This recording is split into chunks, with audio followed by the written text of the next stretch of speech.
Okay, I hit the stream button.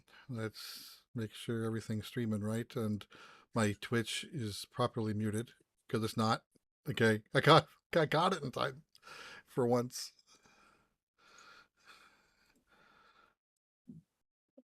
See, I'm using Restream's tools because I can see all the chats there. I don't have to be logged into. Yeah, but you can't admin them. So I'm That's logged in. true. I'm logged in as That's Twitch true. and YouTube, so I can admin that crap. That is true. All right, we good? We live? Yep. Looks like it. All right, you ready? 3, 2, 1. Welcome to Nintendo Dads, episode 372, recorded on April 21st, 2022. On tonight's episode, with Patreon producer Alex Ocampo, we talk about more Nintendo court actions, a Game Boy and Game Boy Advance rumors coming to Nintendo Switch Online.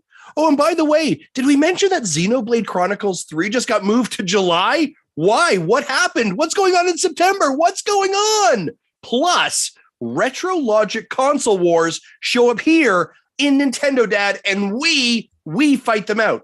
Your questions and so much more. Jesse, cue the music.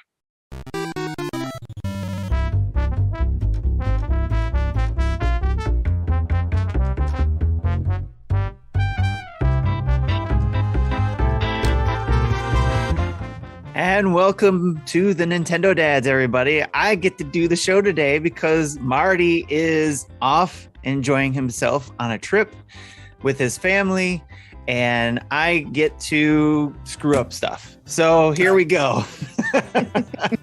Welcome to the show. Justin, how was your week so far? You know, we're getting by. I'm going to be real honest with you here, folks. In Canada, or at least where we are in Alberta, it's Easter break, spring break. And I'm ready for my kids to go back to school. Yeah. Yeah. And I was ready for them to go back to school about a week and a half ago before they were off school. So, yeah, really excited for them to go back. How are you, Tim? I'm doing good. I'm happy to be here as usual and excited to talk about video games and all that stuff. And excited to be here with our 7-year employee, 7-time winner of Employee of the Year, Jesse. How are you doing, Jesse? Pretty good. I had an interesting evening. I went to try to play Switch on my TV, and have you ever seen a CRT TV where one of the colored guns didn't work, so the color just looked off? Mm-hmm. Yes. Well, that's what it looked like to me, but you know, I'm on the 4K LCD screen here, so it's not necessarily a gun out, but I couldn't figure out why. So I'm like, let's look at the Xbox. Okay, yep, same thing. So I think it's my cables or my HDMI switch or something. I boot up my PlayStation. No, PlayStation's fine. Like, why are you fine? And the other two are not. So I'm swapping out cables. I'm swatching out HDMI, the HDMI switch boxes because I have a spare one. Nothing's fixing it. I go, okay, let's plug a cable Xbox directly to the TV. Still the same thing. So, okay. And then I realized what happened. The TV needed the reboot. Literally, the TV Just a needed a reboot of reboot. the TV. Because shutting off a TV Wow. doesn't actually shut it off anymore because it's a computer.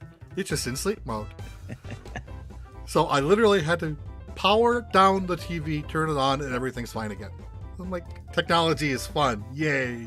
I'm in IT. That's always fun. And speaking of fun, you got a cool shirt, by the way, the Venom shirt we noticed earlier in pre-show. We talked a little bit about that. And speaking of Venom, Alex, welcome to the show, sir. How are you? Thank you. Very good. I'm very happy to be with you guys. Awesome to meet you guys, and can't wait to talk all video games. That's awesome. what we're here for, right? Sir. Get through the week and just start winding down into the weekend and talking about Nintendo stuff and video games in general. Yes, sir. Speaking of which, let's jump into the news. Let's do it.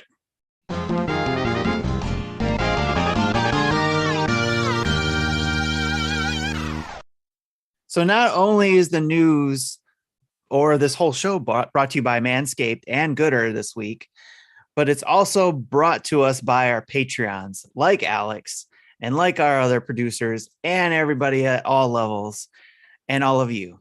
So huge thanks to all of our Patreons for that, to help us create the show, keep the lights on, do all this fun stuff. But Justin, how do people get to become a Patreon? Do you know? Yeah, so if you're interested in supporting this dumpster fire that we call Nintendo Dads, head over to patreon.com/Nintendo Dads, and you can just search it in. You can jump in there, and for as little as $1 a month, you can jump in, join our Discord. You can check out everything that's going on in our community. For $5, you get extra additional layers of our Discord. For $10, it ends up being pre and post show, or you can be like Alex and $30 a month. And by the way, wow, they're on the show as a producer, hanging out with us, bringing their hot topics to the show. And we're like, I mean, he's running the show, right? This is his show. It's the Alex Ocampo show is what's going to happen. So that's what you can do as well. And hey, if you can't support us on Patreon, not a problem. What you can also do, head over to Twitch. We'll take your Twitch Prime sub. We love it. Amazon gives it to you. They don't remind you what to do with it. Here's what you're going to do. You're going to stop. You're going to hand us that as well, because literally it's just money you don't have anything to do with. And so we're free, and we'll take that. And that gets you into our Discord as well, our whole community. So there's a ton of ways you can support us. But hey, we'll talk about that some more other ways later as well. Yes, sir. And thank you. Before we continue, the way you worded that earlier, it reminded me of the last week's question is if we couldn't use the name Nintendo Dads and we had to think of another name, so we can go with Dumpster Fire Dads. Yeah, that could work too. That could absolutely work. That is correct. I'm surprised that didn't come up last week, but yeah, that's a good point. That's great. We had a few suggestions though, and those are always fun to see. And I'm still looking for more suggestions, by the way, because those are always fun. Before we go further, I want to say actually to Justin for the intro, because he had said Retro Logic Console Wars, and actually we'll be talking about their controller wars. So I wanted to get that actually in before anybody else gets to them. Listen, all right, it's been a rough month. I'm still sick, okay? So I'm gonna let you have that. No excuses, sir. No excuses. All right. No. I'm kidding, by the way. I feel so bad for Justin and everybody on the show who's been sick with COVID. And so it's crazy. Crazy stuff going on in the world. It did birth Robo Jesse, and that's kind of been a fun little meme. Yeah. COVID birthed Robo Jesse. That's kind of scary. Anyways, first up on the news headlines. Normally we talk about game releases later on, but we had to move this one up to the top because Justin demanded it. And that is Nintendo moves up Xenoblade Chronicles 3. They moved it up to July 29th from the previously announced September 2022 date or time frame. Justin, sir, why do you think they did this? Oh boy. I mean, so first, let's sit in this pocket and talk about this, because in a world where video games get delayed so often, it is a very rare case when someone says, you know what? Yeah, sure. Look, we'll release it 6 weeks earlier than what we said. That's mind blowing, by the way. Yeah, that is absolutely mind blowing. So it gets moved up into July. So here's what we knew to be true about July for sure. And maybe Jesse and maybe Alex, keep me honest here. I think the only thing that we knew confirmed that was a big party title from Nintendo was Live Alive, right? In July. In July. That was it. Now the rumor, and I had kind of speculated or theorized. Right now there are 3 games in my sheet for July. Yeah, what are they? Xenoblade on the 29th. There's Live Alive a week before that. Yeah. And then the Klonoa games from earlier. Yeah, so none of those are big first party Nintendo unless Nintendo is doing something with Live Alive that I'm unaware of. Although I would say they haven't already been putting a bit of a marketing push on it. So maybe Jesse, can you check publisher and developer on that for Live Alive? Maybe, but nonetheless. So my original theory was that Splatoon 3 was going to come out in early July. Now we haven't seen any dates yet for sure in July, but that was my assumption. And you're like, why are you thinking this? Sounds silly, but Splatoon 2 was released in July. It is such a summer game, right? It is bright colors. It's kind of like pool party atmosphere. So for us to not have anything there, we can't really say what game has been delayed because we haven't got any official games. So here's what I believe. I believe that now that they have removed Breath of the Wild 2 from their cards, so to say, in 2022, they needed to reshuffle their back deck. And that's really what they're forced to do.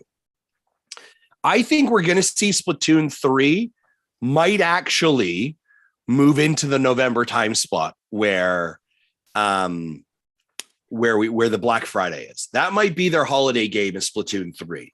Splatoon has such a massive IP, especially in the That's a bold strategy.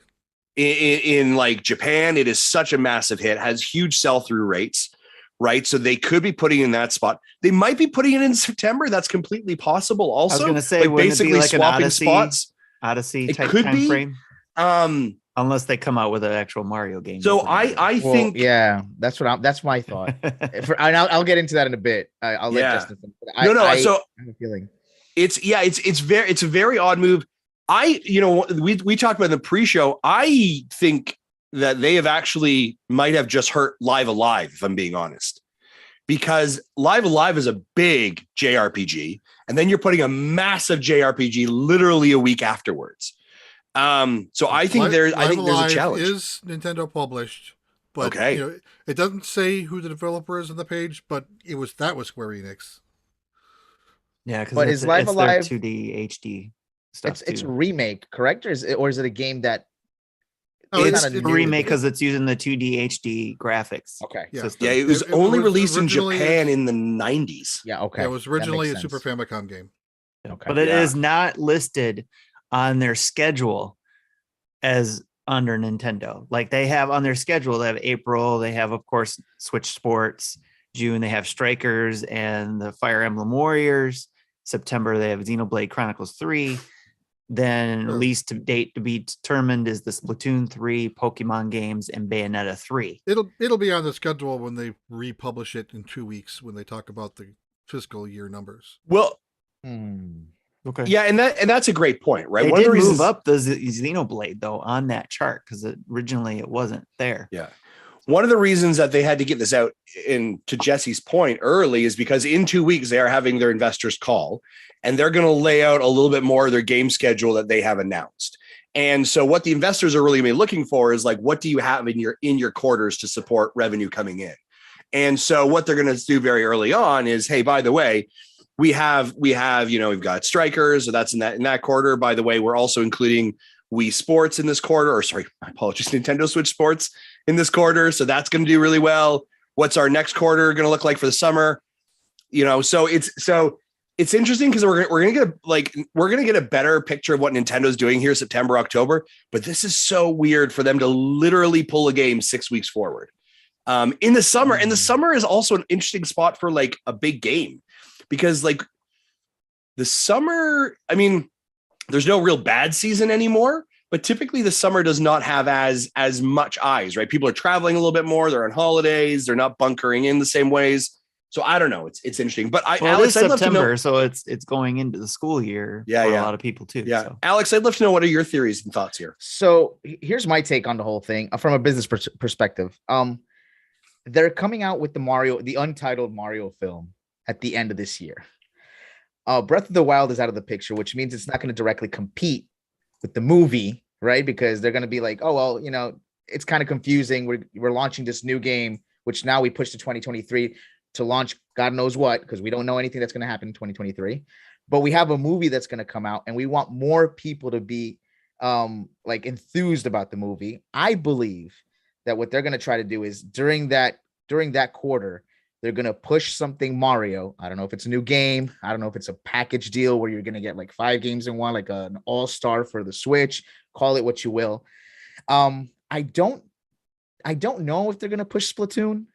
I know it sounds logical because they pushed I'm sorry, they're bringing the Xenoblade game before. I am not a big Xenoblade fan, so I really don't. I'm not going to go for that game, and I really have not played any of the other ones. But if they do that, I believe they're going to keep Splatoon as it is. Hear me out. And they're going to push something Mario related before the movie because that is the holiday season. Maybe they'll re-release Mario Brothers 1, but have Chris Pratt in overalls as the avatar. Hey, anything is possible at this point. I don't know if they're going to launch a new game, though. Personally, from my perspective, I am a Mario fan, and I love Mario Maker, and I wish they would do a 2D Mario. I don't see that happening, but I could see something Mario related, a big Mario related themed game package, something before the movie. And I think that's why they're pushing Xenoblade before that, so they can give that slot to try to push this movie and also push a game for that quarter. That's just my thoughts. No, I think it's solid. I like different approaches, different ideas. Yeah. Tim, what are you thinking? I agree with the Mario space there, because I going back to our predictions, I predicted that there actually would be a 2D release of Mario, because it's easy to do. I shouldn't say easy. I don't know what I'm talking about. I'm not a developer, but I'm just saying it seems like it would be something they could go in, even if it was like a remake, like if they do like a new Super Mario Brothers All Stars or something like that, or they bring out a new Super Mario Brothers 3 game, because they only did 2, if I remember correctly, right? Which ports of the DS and the 3DS games? Yep. So it's possible that they could either do remakes of those or just bring out a third one. And I know there's been a lot of people complaining about that style game. They're still tired of that style. But I think it's been a long enough break that for me, I would love to see it. I would like to talk to the people who are tired of the 2D style Mario. that particular style, the new Super Mario Brothers style. Oh, So- okay, yeah. And I said there was going to be a new 3D Mario game this fall in my Game Critic game that someone countered, so I can't remove it. So it better happen. Yes. Did you guys watch the Xenoblade Chronicles 3 trailer at all? Yes. I did not. I did not. So one of the things, so I played Xenoblade Chronicles 2, I have the golden, there's the golden Torna, and then there was the core game. And I played a good chunk of the golden Torna, and I actually enjoyed it. This was also when I realized that by default, they don't have autosave on the games turned on. And that super irritated me when I put in about 3 hours of the game and I lost it and had to redo it all over again. I was like, who does this? That's an upgrade. Typical RPG. Yeah. I was very unhappy to do it again. I'll tell you that. But one of the things that I saw, so like you can control, I think 6 or 7 characters. And in the trailer, the characters actually come together to form these creatures. Yes. And it reminded me very much of Astral Chain. The design and look of these characters from Platinum. It was a very, almost very Voltron-esque, but it was a very kind of interesting approach. It looks like they're definitely trying to add something new to the design of the game and to the actual play. I'm going to pick the game up. I'm not a huge JRPG fan, but there's something about the Xenoblade Chronicles games that kind of grab me a little bit more than the usual ones. So I'm excited to try it, but I am a little bit frustrated. Go ahead. I'm sorry. Go ahead. I was just a little frustrated that like Live Alive is literally a week beforehand, and then we're doing this, and I'm like, that's way too much heavy JRPGs. New subtitle: Live Alive, Dead on Arrival. That's the show title right there. But for me, so there's choices obviously for everybody, right? They're gonna either pick Alive, or they know Xenoblade's coming out and they're gonna do that, or they're gonna do both. So, but for me, it's Alive because I loved Chrono Trigger, excuse me. So, and this gives me kind of that feel, so, and I've been dying for them to bring out Chrono Trigger to the Switch. And so hopefully they bring this out, or they consider bringing that out if this does well. But that's not the reason why I'm just buying it, just so that, they get numbers. But I really want to play this game because I really enjoyed what I played in Chrono Trigger. So, but in regards to Xenoblade Chronicles 3, I think this is the most Xenoblade of all of them that's coming out, because of what you were talking about, the merging of the characters into the robotic type. They call it, I'm looking at the official press release here from Nintendo. They call it the new interlink system. Each of the tag team pairs, Noah and Mio, Lazarin and Xena, Una and Tahone. Okay, so first and foremost, can we really talk about these names here? Like, we need to have somebody else on these names. Does the first letter spell a word? Because they've done that before. I was like, wait, does it? No, okay. Can make use of the interlink system if certain conditions are met. When they then combine into a giant form called Ouroboros. Each Ouroboros has its own powerful moveset. wow. See, I hear And Ouroboros, deciding when and I to have transform can be I have key to something else winning a in my head. battle. So do I, Jesse. So do I. I wonder why. What? Ouroboros is a powerful card in inscription. Or Yes. I'm thinking the Aurora Borealis comes in view. No, Comes in definitely view. not. No, okay. Well, that's enough of you then. All right. Well, right, so it's an so- interesting move. It'll be interesting to see Yes. what Nintendo does here. But man, this was a shocker when it came out. Yes, it was, and it was actually it was a good change for the industry though to see a game pushed up rather than pushed back. You know, Yes. so it was that was I think the biggest news to get out of all of that. It gives a sprinkle of hope. Yeah. Yep. So now it's It's like, like maybe oh, they're that- just screwing with us for Breath of the Wild, right? They're Exactly. like, really? It's done. I know Yeah. it was a response to the pandemic, and they just didn't know what was going to be done until it was done. But remember the last Paper Mario, where they didn't even announce it until it was gold. right. Yeah. Yeah. I kind of liked Right. that. It's kind of refreshing. And it's Here's what I mean. possible too to think that maybe something was supposed to drop in that time frame as well, and they had to move it up there as well, Yeah. not just because of Breath of the Wild, but something else. It is Something crazy. else happened. I'm It is sure. crazy to think this though. Like a month and a half ago, we didn't know this game existed, right? There was rumors of Monolith doing something, and we were all Yes. like, "Oh yeah, we'll probably hear it will be released in 2023."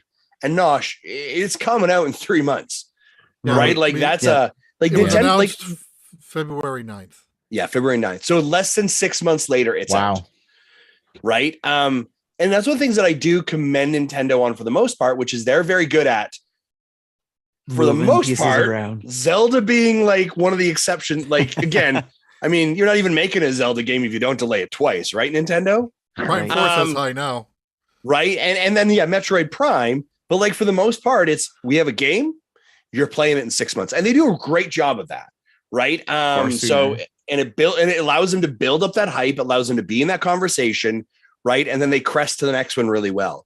I mean, right after, I mean, here's the thing: watch Nintendo's. If you want to be a student of the game, watch Nintendo's Twitter feed on April 30th, the day after Nintendo Switch Sports is released. Because guess what? Boom, they're on to the next thing. And they're going to start hyping up Mario Strikers and going to start telling you all the features. And they do like a 6 to 8 week campaign hard so that you know what's your next thing you're, jonesing for. And so they do that really, really well. And they have a clear strategy when they do that. So I don't know. Right. I'm off my range. Go ahead. All right. Let's move on to another game that's been actually talked about since The Force Unleashed was dropped this week. And in It was fact, I'll be unleashed. it was unleashed. I'll be talking about that in our what we've been playing section. But since that was brought up, some other Star Wars games have been being brought up to find out if Aspyr was going to bring them out as well. And the biggest trilogy of Star Wars games that people have been asking for is the Rogue Squadron trilogy. A lot of people have been asking for those to be, if they would bring those out to the Switch. And actually someone brought that up on Twitter, and Aspyr responded saying that, and again, Aspyr was the one who developed a lot of the Star Wars games that we are seeing ported to the Switch. They said, per response on Twitter, "We're huge Star Wars fans and love bringing Star Wars games to new audiences. For us, it's all about games we think players are most passionate about and would love to see brought to new platforms. If the demand is there, we're on board." Again, the demand for the Rogue Squadron games. Are any of you interested at all in the Rogue Squadron games coming to the Switch at all? Would you like to see that, or would you rather see a remaster? Alex, what do you think? Good question. I haven't played any of them. I never really got interested. I believe seeing one. Was there one that came out on the GameCube? Yes, A Rogue Squad. Yeah. Okay. Yep, So it I was- remember seeing that. 2 and and 3, going- I think, came out on Okay. on the Cube. So I never bought a GameCube. My brother did. My brother's 10 years younger than me, so he had a GameCube at home whenever we got one. And I remember seeing that, and I remember him wanting it. And I remember clearly saying, well, are you really going to play this? So I mean, I would have to see if they do a remake, what the remake actually looks like on a Switch, and see if I'm actually interested. I am a Star Wars fan. I was just not a fan. The Rogue Squadron is like kind of like a racing episode 1 thing, right? That's what it's that's actually their space battle game. That's the space. Basically you're fighting and the X-wings. Oh, okay. Stuff like that. I'm more into like the story-based ones, like we're like first person or third person, where you actually like build like Force up Unleashed. Exactly. Yeah. Am I going to be a Sith? Am I going to be a Jedi? Let me, I like that. Jedi Academy stuff. Yeah. Let me put the 80 hours in or the 60 hours in. But me flying a spaceship, I don't know. There's a lot of people who are into the spaceship part of it, so for sure. And I'm like, hey, if you're bringing all these other Star Wars games that look like they came, ported from the PS2 or whatever. I mean, a remake would be nice. It would look nice. I'm pretty sure. The games that they bring over look great. Are they on par with the games of today? No, but they're still fun and they're portable. So, and that's what I appreciate about them. And I think it would be a lot of fun to play Rogue Squadron Trilogy on the Switch as well. So I do hope that there's enough people who support that. And if you are interested, you can go to Aspire's post on it on their Twitter page, or I retweeted it. I posted about it on mine. So at NeoPrime33 there, if you want to show your support and make a push for it, that is where we would do it. I am going to say this, where I was actually just scrolling through the NVC group here a second ago, and someone has posted it there, and they have created like a change.org, petition for Aspire. Nice. I don't think that's necessarily what we want change.org for folks, is to aspire a game to be remade. But yes. Yeah, this is such a business statement, which is, we very much enjoyed doing the game and the business that was brought to us by us doing the game, because you had to pay for it, right? We would very much like to do more. Would anyone else like us to do more? Right? Yeah. Like this is exactly like it's a great PR move of like, tell us, because if you really like it, then I can go talk to them and say we could do it for them. It's a good business move. It could be their tactic too, just to play it off. They could already be working on it for all we know. Yeah, that could exactly be it. It could already be in the pipeline, right? And they can't say anything, right? Those are those great, like, we have nothing to comment about the development of Metroid Prime 4 at this time, right? Like that's a very right stock response that the media typically gets. Sometimes it could be in the pipeline. I think depending on how any of these sell, right, is really what draws people into whether they're going to get what they inevitably want. Well, and there also may be some licensing. Now, I don't know if it's licensing deals or troubles, or challenges. Each game may have its own licensing thing. I don't know if it's how it's all tied up, or if there's some one large license agreement. Rogue Squadron may have a different licensing agreement than like Force Unleashed. I don't know for sure. Right. Well, they've been bringing over a lot of this stuff, like the pod. I think I'm not sure if they brought the pod racer game. I'm guessing they did. Okay, so the pod racer. Yeah, I looked up at all of Aspire's games that they published, and all of them are something Star Wars except for like 4. Really? Okay. Yeah. Yep, they're doing a lot of them. Out of like 13. So I wouldn't be surprised if they do have something already in the works to do that, or they're already working on it. Also, I'm looking at the ratings from 1998, and it's got really decent ratings. Actually, I might just look into it. It's 85% on Metacritic, and Nintendo Life gives it a 9 out of 10. It's like a lot of people who grew up with those games are wanting them bad right now. So, So moving on in the news, we did bring up in the intro or the opener about Nintendo being in the courts again, more Nintendo court action. And it doesn't mean they're coming out with a new basketball game or anything like that. It means that an NLRB filing brings Nintendo to the highly active union conversation for workers in the gaming industry. So what is NLRB? Well, the National Labor Relations Board, essentially.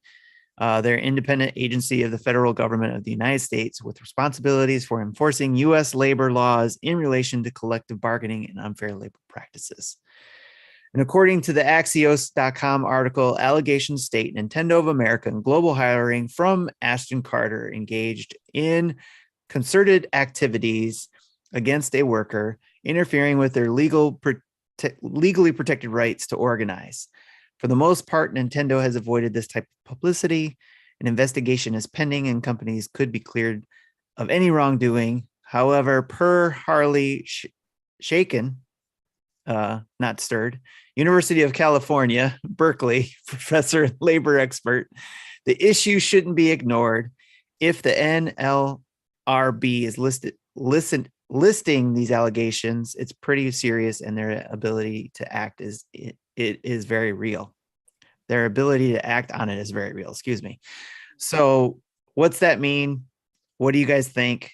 There was a response by Nintendo that Kotaku posted from the Game Explain video. So the source is from Game Explain. Well, Kotaku's the source. Game Explain reported on to Kotaku. Okay, so it's the other way around. All right. Yeah. So Nintendo says we are aware of the claim, which was filed with the National Labor Relations Board by a contractor who was previously terminated for disclosure of confidential information and for no other reason. Nintendo is not aware of any attempts to unionize or related activity and intends to cooperate with the investigation conducted by the NLRB. Nintendo is fully committed to providing a welcoming and supportive work environment for all of our employees and contractors. We take matters of employment very seriously. So what do you guys think? So just to there's a lot going on in this conversation. So I'm going to try and maybe summarize into a quick snippet. Somebody in Nintendo kind of had a thought about maybe we should unionize and have a conversation about that. And let's just say a firm that was part of Nintendo may or may not have encouraged this individual to not unionize, which then actually strikes against their right as an individual for best practices in unionizing. Is that essentially what's happened here? Essentially. Okay, cool. I want to boil that down to just make sure I knew what was going on, right? Listen, unionization in the video game industry is such a massive topic, right? And has been for quite a while, right? Yes. We see that this is some of the reasons that Activision Blizzard has had some massive challenges before. This is a big topic. Unionization and employees getting their rights and making sure that their rights for bargaining are all kind of heard is kind of critical. Nintendo is typically not one that we hear this from, though, right? So I think this is one of the that's interesting, right? We've heard this from other companies like I'm pretty sure Ubisoft had it for a while. Again, Activision Blizzard's a big one, right? I think Treyarch just recently had their QA team unionized. It's a big there's a reason too that we don't hear it from Nintendo or their employees is because, as we heard from Kit and Krista, if you follow them or listen to them, they've mentioned that they've never feared the loss of their jobs or anything like that, even when they were going through the Wii U stuff. So they didn't have a fear of losing their job there. It's kind of funny, right? Kit and okay, I'm going to say this very candidly. Very nice to Kit and Krista come on. I love them. They're fantastic. Not fear losing their job. What happened to Kit and Krista? Well, they eventually left because they lost their job because they didn't lose their job. No. They chose not to move to offices. They chose not to move with the office to go back north. They decided to stay where they were. So yes, I mean, Nintendo offered them the opportunity to stay in their positions, but had to move up to where the marketing team was going to end up at in order to stay in those positions. Okay. So Nintendo did offer those. Okay. I mean, here's my take on this whole unionizing thing. I worked for a union for almost 8 years. I left the union. I worked for a non-union tech company where all I heard the last year that I was there is technicians asking, how do we unionize? And most of the time people do that is it's one of two. Like you just said, fear of losing your job, or fear of, oh my God, how do I put food on my table? Or or two, Not being treated fairly. Yes, I'm not getting paid enough. I'm doing too much for what I'm worth, et cetera, et cetera, et cetera. Now, funny part is, right after the pandemic, a lot of employees from all these companies started to get a little bit more, I want to say, they spoke out more. I saw it a lot where I used to work. And now there's a snowball effect, right? You have Amazon workers doing it, and now they're making a big deal, and they're going on Jimmy Fallon or whatever it is that they are going, oh my God, we made it, we did it. And that just pushes more groups of people in businesses where there's no union to try to do that, right? From what I know, you need 75% of that certain spot of signatures of employees that want to do it in order to start doing it. So I don't see that happening at Nintendo. Nintendo's going to be very hard to try to do that. I know it happened at Starbucks recently. I know it happened at Amazon recently. I know it's happening at I want to say, just because I don't know if there's people who know me that I work there, at the fruit stand recently in Garden State Plaza. So I'm just saying, I mean, not Garden State Plaza, at Grand Central Terminal. It's huge news. It was all over the news. They're pushing to do it. It's because of that. It's because I think they're getting more outspoken. And I think a lot of the workers see that it's happening at other big companies. So they're saying, well, if Amazon, we did it at Amazon, right? We can try to do it here. It's not easy. It's not easy to do it. You need 75% of people who are willing to risk their jobs to do it. Yeah. And I also came from a union background. Well, I live in the Motor City, so there's a lot of union jobs here. Yeah. And I started off as a young person in the union at a major car company in the factory. And what I saw, the union wasn't good.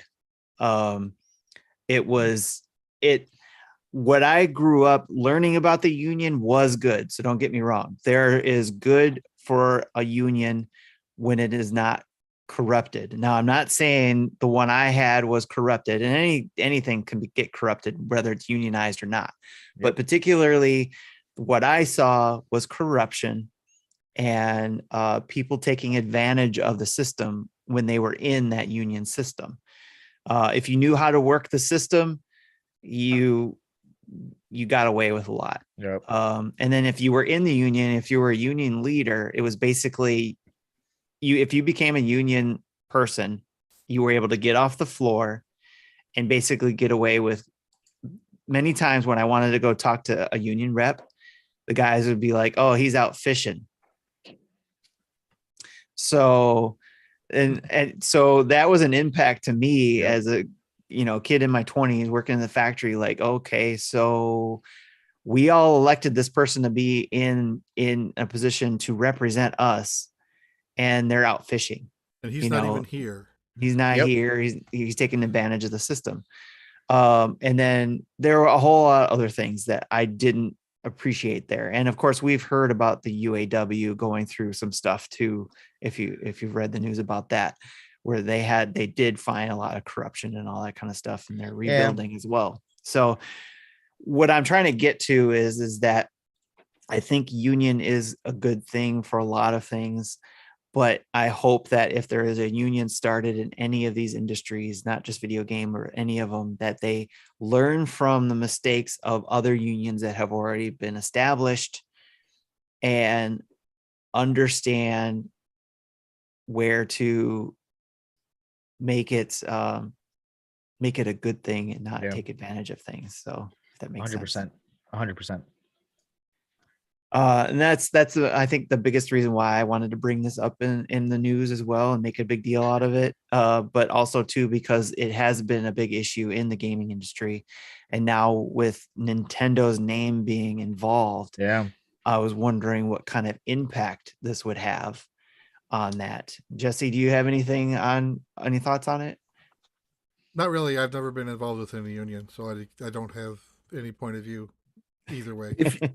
If you're interested, just as for those that maybe you only listen to Nintendo Dads as your video game news, place for all the good Nintendo stuff or whatever it is. If you get a moment, just go over to Google and Google video game unionization. And there have been a ton of articles written from Polygon, The Hollywood Reporter, Washington Post. This has been a massive conversation for well over a year to 18 months. You've had some major walkouts. Again, I go back to Activision is a great example of it. We did see there was a company at the end of December who actually did do unionization, their video game company.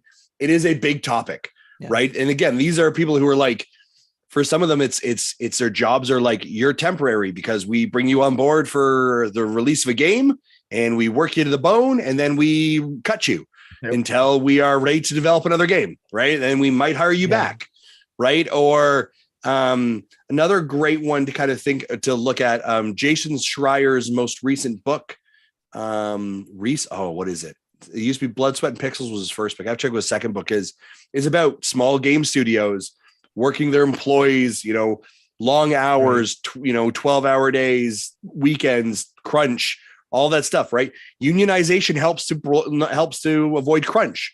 Right. These are all things that really, if you like video games, you love the art that you play, you are a fan of you understand that there is more than just like people, these characters magically showed up here. There is a group of people, blood, sweat, and tears, literally behind this, sweating their hours away from their time and family to make the things that you really love. These are people. And so treat our artists, treat our creatives, treat everyone in an organization with respect, just like you want to be treated with respect and care for your job. Same way. So again, I encourage you, if you want to get educated, Google video game unionization. There's a ton of articles. I encourage you to read them. I think this will go along the same lines as what we saw in Hollywood. A lot of the different sections of Hollywood has a lot of unionization. And I think that's where it probably needs to go in the gaming industry, where you've got your designers who could be unionized, your writers. I don't know if they fall under the same writer guild or whatever like that in Hollywood, but maybe there's a writer union. Then you got actors who are acting, voice acting that probably are already part of the actors guilds and all that kind of stuff. So it's funny as a person who does voice acting, right? And I do auditions. I work with a company, and like when we go through our first like intro, they're like, "Are you unionized or are you non-unionized?" And I'm like, "I'm non-unionized at this point." Right. And they're like, cool, because that means we're going to give you specific stuff that we can't give the union folk. Yeah. Right. I was like, that's interesting. Yes. Right. There's all these, there's all these kind of like layers around it as well. Yes. But, also, thank you, Mecca. The book is called Press Restart. I appreciate that. Thank you. Cool. Mecca to the rescue. Yeah. Thank you, Mecca. All right. Moving on down the list of news, we got the next game to be included in the Jackbox Party Pack 9 will be announced tomorrow. So there is a YouTube video on that. Jesse, did you watch the video on that? Well, it won't be out until tomorrow. Oh, yeah. Ooh, that's call. Right. I thought it was the game was going to be announced tomorrow, but I get it. So be on the look for that video either later today if you're watching this as it was, or listening to this after it's been posted. If you're watching live, it's tomorrow. Next on the list is three new games. It's supposed to go live at 4:45 Eastern as a premiere. Okay, cool. All right, so three new games were released earlier today on the SEGA Genesis Mega Drive NSO Plus Expansion Pack. We got Shining Force 2, Space Harrier 2, and Sonic the Hedgehog Spinball. Any of these games interest you, Alex? Looking forward to any of these? So I played, I don't think it was called Spinball. I think it was called Pinball on the Game Gear because I did own a Game Gear when I was a kid. So, nice. I mean, it looks fun, kind of fun. I'll play it. I've never played Shining Force. I did take a look at the video. Seems kind of like an RPG-ish, kind of like, I want to say A Link to the Past means 16-bit kind of Final Fantasy gameplay. Yeah. So I don't think I'll be playing that. Now, Space Harrier, that looks like fun. And I think I've played the first one. Wasn't that an arcade at one point? Space Harrier? Probably. I think it was an arcade. System. It was on the Master System as well. Yeah, I remember my cousin had the Master System. He lived in Canada. He's out in Montreal. So I used to go visit them. He had a Master System, and I'm pretty sure he had the first Space Harrier, and I did like it a lot. I owned a Genesis. I was a Sega person growing up in the 90s, and I never owned Space Harrier 2, but that would be something I would play once it comes out tomorrow, most likely. Yeah, the gameplay of the Space Harrier kind of reminds me of Sin and Punishment, if you're aware of that game. Yes. All right. That seems like fun. The fast-paced action looks like it'll be fun, and I'll probably die a bunch of times and be like, okay, I tried it. 100%. But I'm looking forward to trying out Spinball myself because I like video game companies' takes on the pinball game with their characters. So Metroid Prime Pinball being one of my favorites. So how about you guys? Jesse, Justin, any of these interest you? Not really. It's Sega. No. All right. Well, we'll have to bring up the Sega moms to talk about this another time. So that's great. Right. But thankfully this didn't drop when Kit and Krista were here, because Kit would have just exploded all over, just been like, oh my gosh, Sonic. Anyways, game releases we got coming up is Sonic Origins. I know this is hot on topic on everybody's list. Sonic Origins that was talked about. And we have multiple editions that are coming out. So if you weren't confused enough about what Sonic Origins even is, this will make you more confused. We have multiple editions. We have Standard Edition, which is $40. These are US prices, by the way. Digital Deluxe Edition is $45, and the Digital Deluxe version comes with all DLCs except for the pre-order Dash Pack. The bundle will include the following games: Sonic the Hedgehog, Sonic the Hedgehog 2, Sonic 3 and Knuckles, and Sonic CD. So all of these games were remastered, essentially. And that was the part I was confused about, because it was like, okay, so this isn't just a Sonic collection of some sort. And they're just renaming it Sonic Origins. But my understanding is these aren't just like emulation, not like they're not emulated. They're actually remastered for current gen systems. They and it's still not coming to the Switch, right? It is. It is. It is. It's on standby, I think, right now. Okay, because I'm on their website, Sonic Origins. Yep.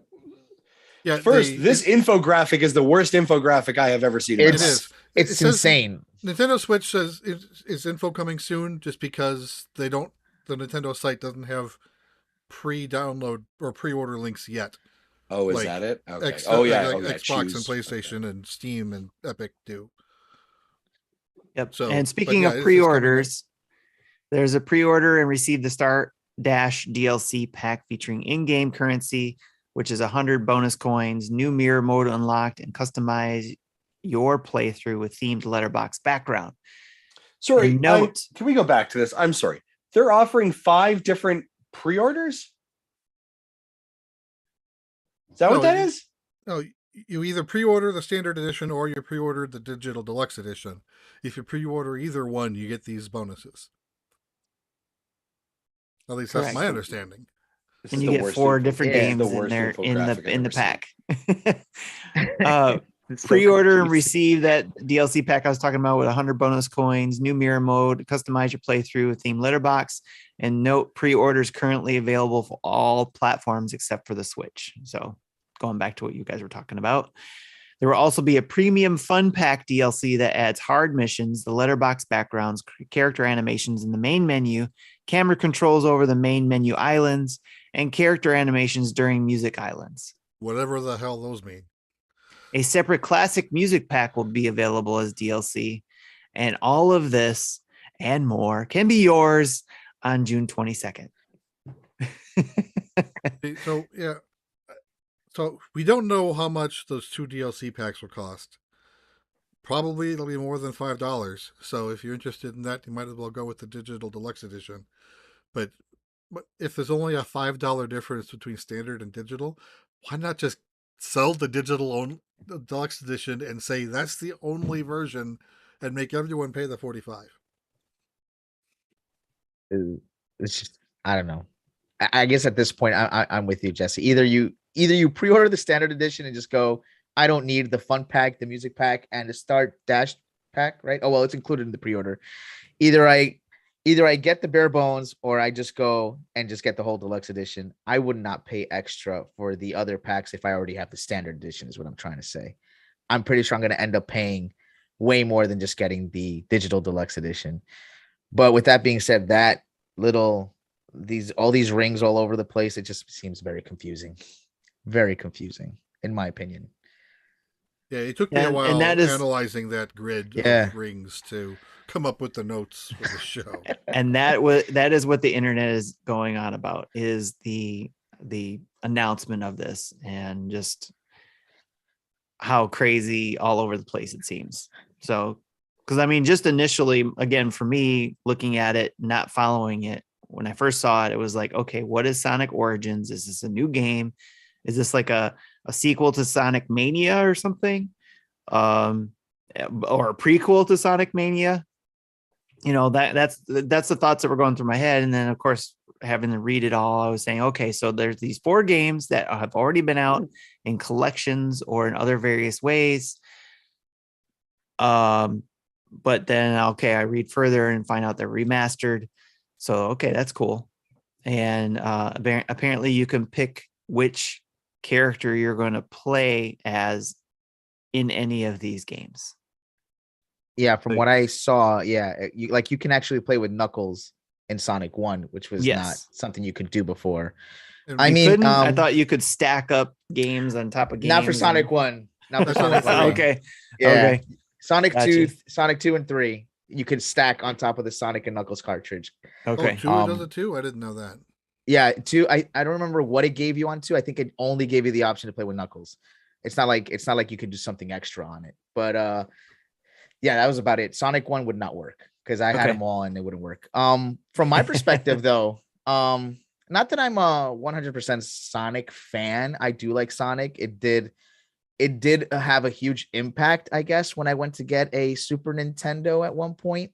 I decided to go with the Sega Genesis. Mind you, I think it came out in 91, so I was approximately 9 years old. So the commercials did hit hard, you know, when they would say when they would tell you, you know, what Sega can do. Yeah, what Genesis can do and Nintendo don't. Right. I was like, all right, well, you know, I'll go ahead and get that Sega Genesis. Yes. So I did grow up playing with a lot of Sonic. For any of the people who are actually deciding to buy this, I would say it's better for you to play Sonic 1 with these options if you've never played Sonic 1. Sonic 1 is not the greatest Sonic game. And I know a lot of people go and play it just because they're like, oh, well, you know, I want to try it out. And it's, to me personally, it's not that fun. The gimmick is you go really fast. Great. You go really fast. And the hedgehog looks really cool, right? I think it's cooler than Mario. You can't see where you're going until your face full of spikes. Exactly. But it's not really that fun after that first Green Hill Zone, right? Then you're like, all right, now what do I do? And then I'm dying all the time. And if I don't have any rings, I'm done. There's no speed. There's no little speed ball like, you know, Sonic 2. So I always tell people, play Sonic 2 if you've never played Sonic. Start there. With that being said, I believe Sonic Mania is much better than this. So if you don't own Sonic Mania, I would say try Sonic Mania first. And then if you really do like it, then go ahead and become a fan and buy this Sonic Origins mess, you know, where it's like $40 for standard, $45 for pre-order. But will I buy it? Pretty sure I will. I'm pretty sure I will. Just because I like Sonic. I do. And I like the fact that I've never played with Knuckles on the first stage. It's just me throwing money at Sega because this one is actually made by Sega. Sonic Mania is not. So that's a big difference. I understand Sonic Mania, the people who were involved with that were involved with this as well, from what I understand. They did an amazing job with Sonic Mania, by the way, if you're a Sonic fan.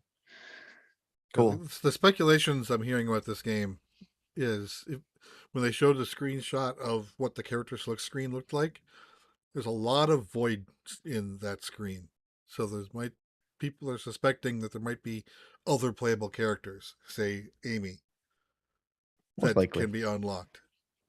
Yeah, that's cool.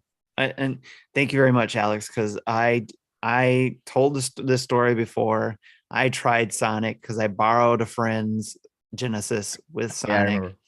I remember the story. Swapped it with my SNES, and we both called each other back and we're like, let's swap back because this is ridiculous. Because I was used to Mario games, he was used to Sonic games, and you can't, at the time as a kid, you could not crisscross those two. Listen, I heard this somewhere. I don't remember off the top of my head, and it made so much sense. Mario as the mascot for Nintendo has way better games and more successful games than Sonic as the mascot for Sega.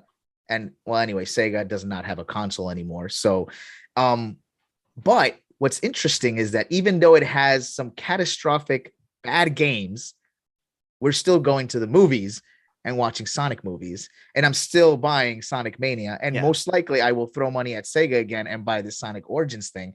So there's something appealing about this blue hedgehog, right? I'll never forget. You got to remember there were more people who like Mario than Sonic. So there's going to be a lot more voices around Mario saying Mario is better than Sonic.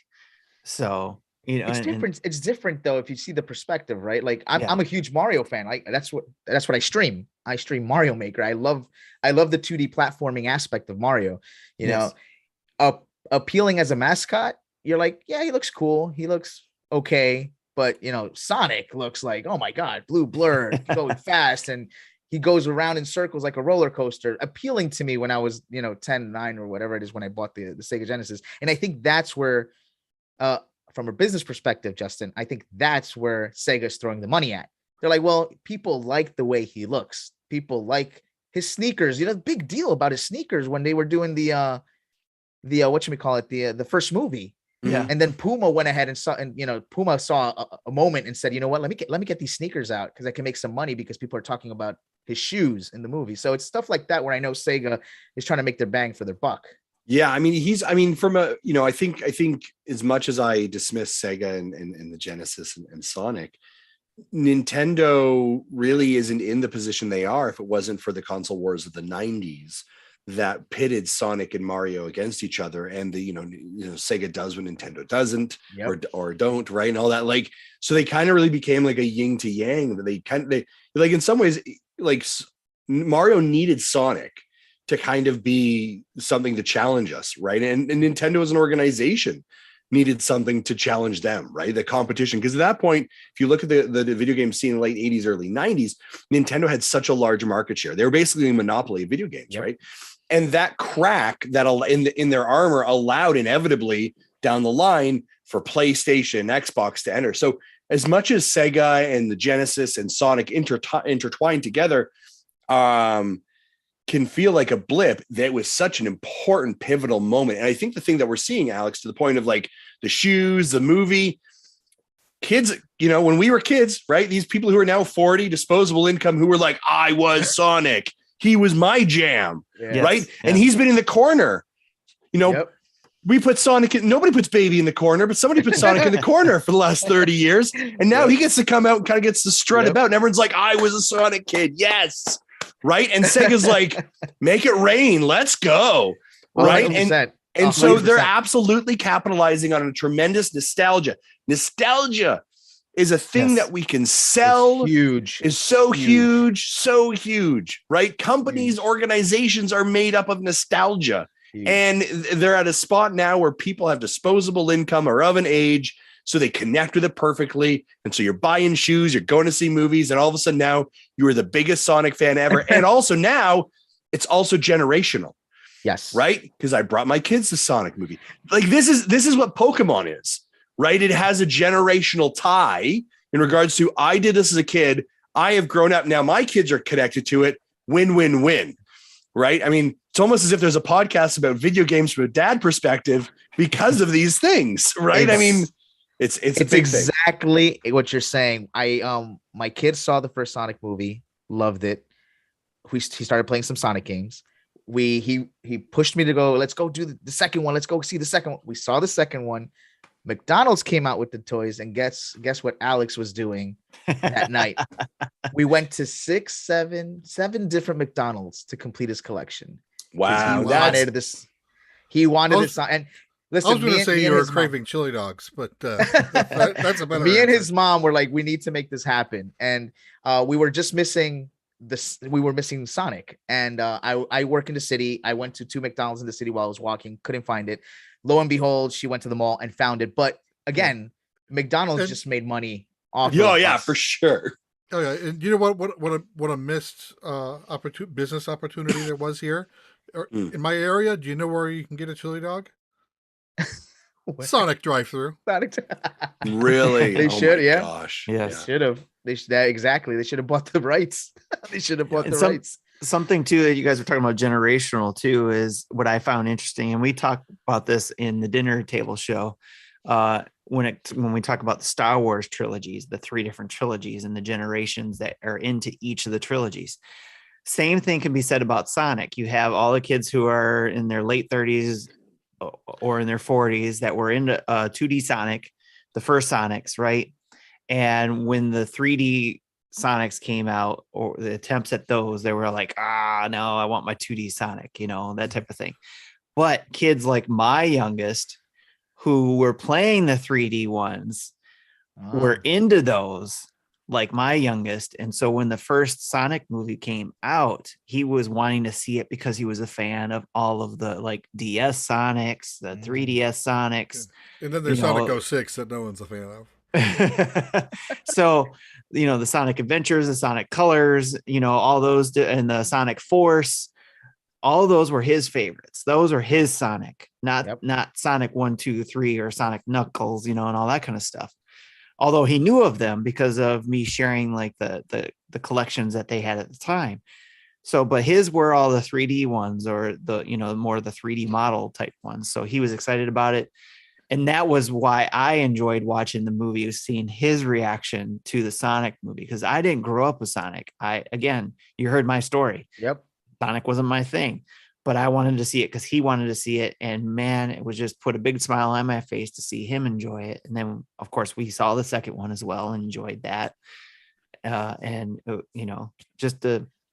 this time, he's a few years older. He's, 13 this year. And he brought his buddy along to watch it too. And so it reminded me when I was with my buddies watching, movies back in the day. So that was the blast for me. So, but again, it goes back to the whole different generations wanted to see Sonic for different reasons. So that's why the movie, I think, is doing well as well. Exactly. Kind of like well as it is. Just like a Marvel thing. They're trying. Yes.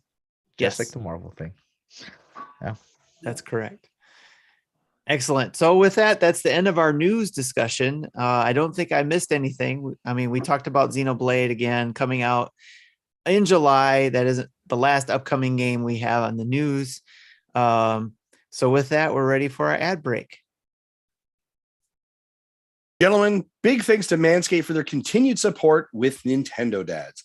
Now, hey, let me tell you something. You need to start off your spring cleaning. Start using Manscaped, the Lawnmower 4.0 trimmer, to get the most precision shave of your hedges. Did I mention that it's waterproof as well? No need to worry about watering your grass with this tool, equipped with an LED light, so it'd be a major asset to your new shower routine. And by the way, maybe you jump out of the shower, right? Hey, you're doing your daily grooming routine. Well, don't forget to finish off your grooming routine with the Plow 2.0, the perfect razor for the finest shave on your face. Finest shave on your face. Because if you're using your Lawnmower 4.0 on your balls and your face, you're doing it wrong, and that's gross. Stop it. Stop it. Use the right tools for the right job. And the start of spring also marks the start of Testicular Cancer Awareness Month in April. Manscaped has partnered with Testicular Cancer Society to bring awareness to testicular cancer, men's health, and early cancer detection. Manscaped is committed to raising awareness for the most common form of cancer in men aged 15 to 35. That is crazy. That is the most common form of cancer in men aged 15 to 35, and give support for fighters, survivors, and families impacted by testicular cancer as part of the We Save Balls initiative. So ladies and gentlemen, head over to manscaped.com, use the code NINDADS, NINDADS, for 20% off and free shipping with the code NINDADS, NINDADS. Also, gentlemen, our other sponsor, of course, is Gooder.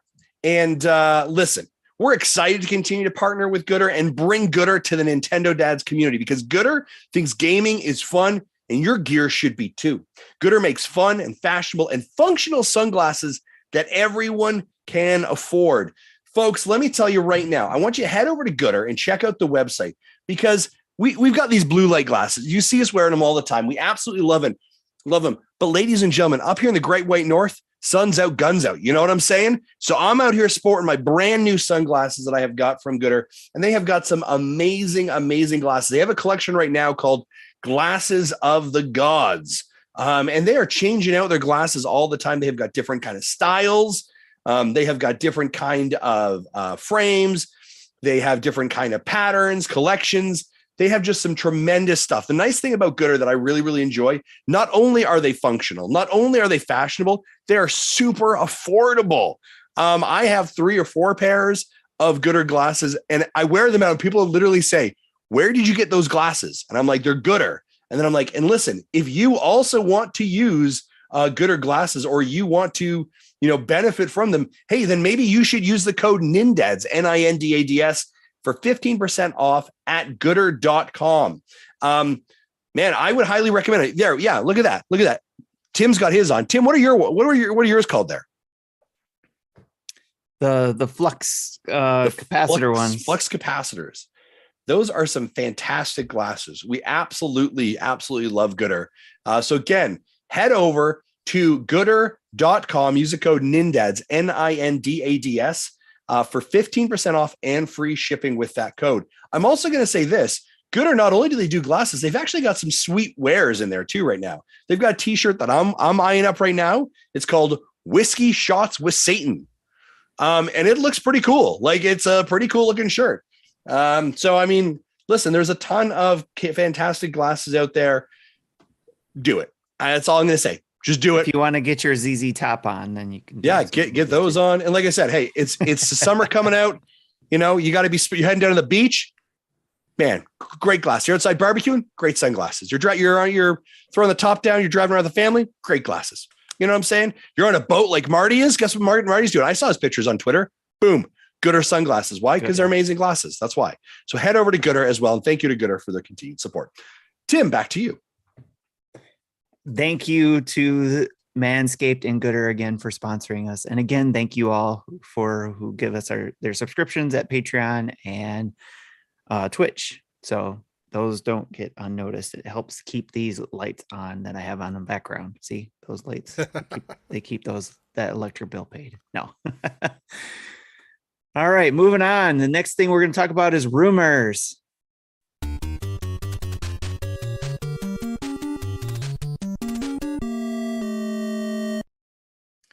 By the way, Justin, James Hupp, excuse me, Massia, and I apologize if I messed up your name.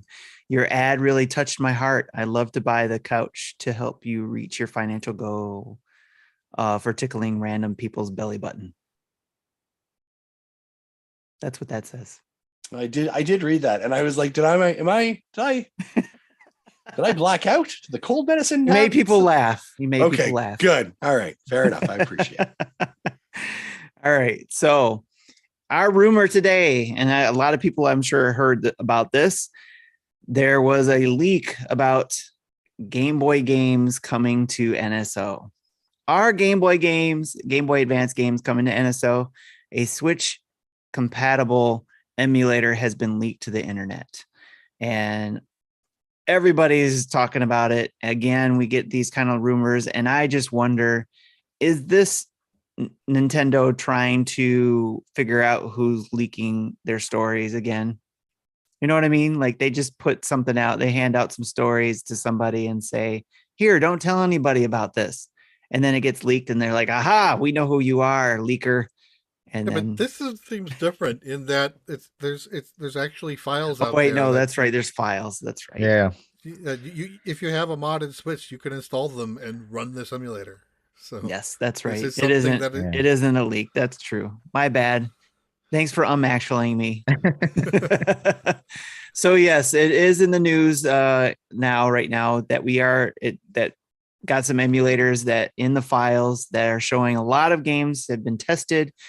Not sure if they're actually working or not. They were just tested to see if these games will work on here. What do you guys think? Alex, do you want to see any Game Boy games come to the Switch? Game Boy Advance game? Listen, personally, I love Metroid Fusion. I would love to have it on my Switch. I actually bought a Game Boy Advance a year ago because I used to have one with Metroid Fusion, and I wanted to replay it, but it's impossible to get that cartridge. I don't know if you guys have seen the value of that cartridge. It is ridiculous. I'm not willing to pay $100 for that cartridge. Can I send my kids to college if I sell mine? I'm telling you, it's if you have it in mint condition, I'm pretty sure, and rated, I'm pretty sure you can get thousands of dollars. Okay, I need to get it rated. Metroid. But if you get it rated, then it'll never be played again. So yeah, it's Metroid Zero Mission and Metroid Fusion right now. You're just getting it to collect. True. Very true. It's through the roof. I do like the Game Boy Advance. I'm leaning more towards that myself. The Advance games. Yeah, the Advance is what I like. I never owned a Game Boy. I did own a Game Boy Color, but really didn't do much with it. So Game Boy Advance would be the way to go. And I just looking forward to playing Metroid Fusion if that's the possibility. I bought a Wii U for Metroid Fusion. I'm just a Metroid fan, right? So I have them all in boxes right now because I don't play them, but they're there. So I would like to be able to play Metroid Fusion on. This is something Switch. that I was hoping they would come out before Dread came out, so that you could be able to play.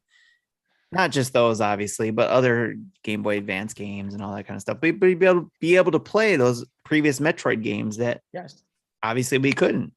I mean, Jesse, you tried. You don't have a 3DS with the ambassador certificate? I do. I don't. I did buy a 3DS though, because that's how I replayed Fusion.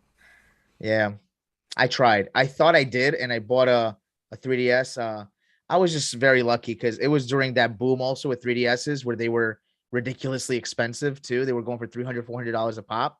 Yeah. And I went on IG and I just put a story. I'm like, please, anybody look into your boxes, anything. You guys don't want a 3DS, let me know. And I was just lucky enough that an old coworker of mine said, I don't need mine. I can just sell it to you for $80. Nice. And I got Majora's Mask. With it, I got a few games that I know for a fact are worth way more than $80. So thank you for that. But yes, if you're listening, Verducci, awesome. Thank you.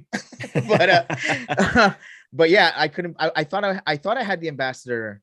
What should we call it? Whatever it was, the games that came out, because I remember getting a 3DS when it came out, but I guess not, and I wasn't able to play Fusion. So I did my own thing, and I played it, non-Nintendo happy way to do it. So I did it, but I played it. Yes. Yep. And that's, I hope it's true. I hope they do bring out, I think we've had predictions of them doing this in years past as well. I don't remember if I think we mentioned it for this year's prediction as well. None of them remember the notes on it. So, all right, Jesse, are you looking forward to any Game Boy Advance games coming?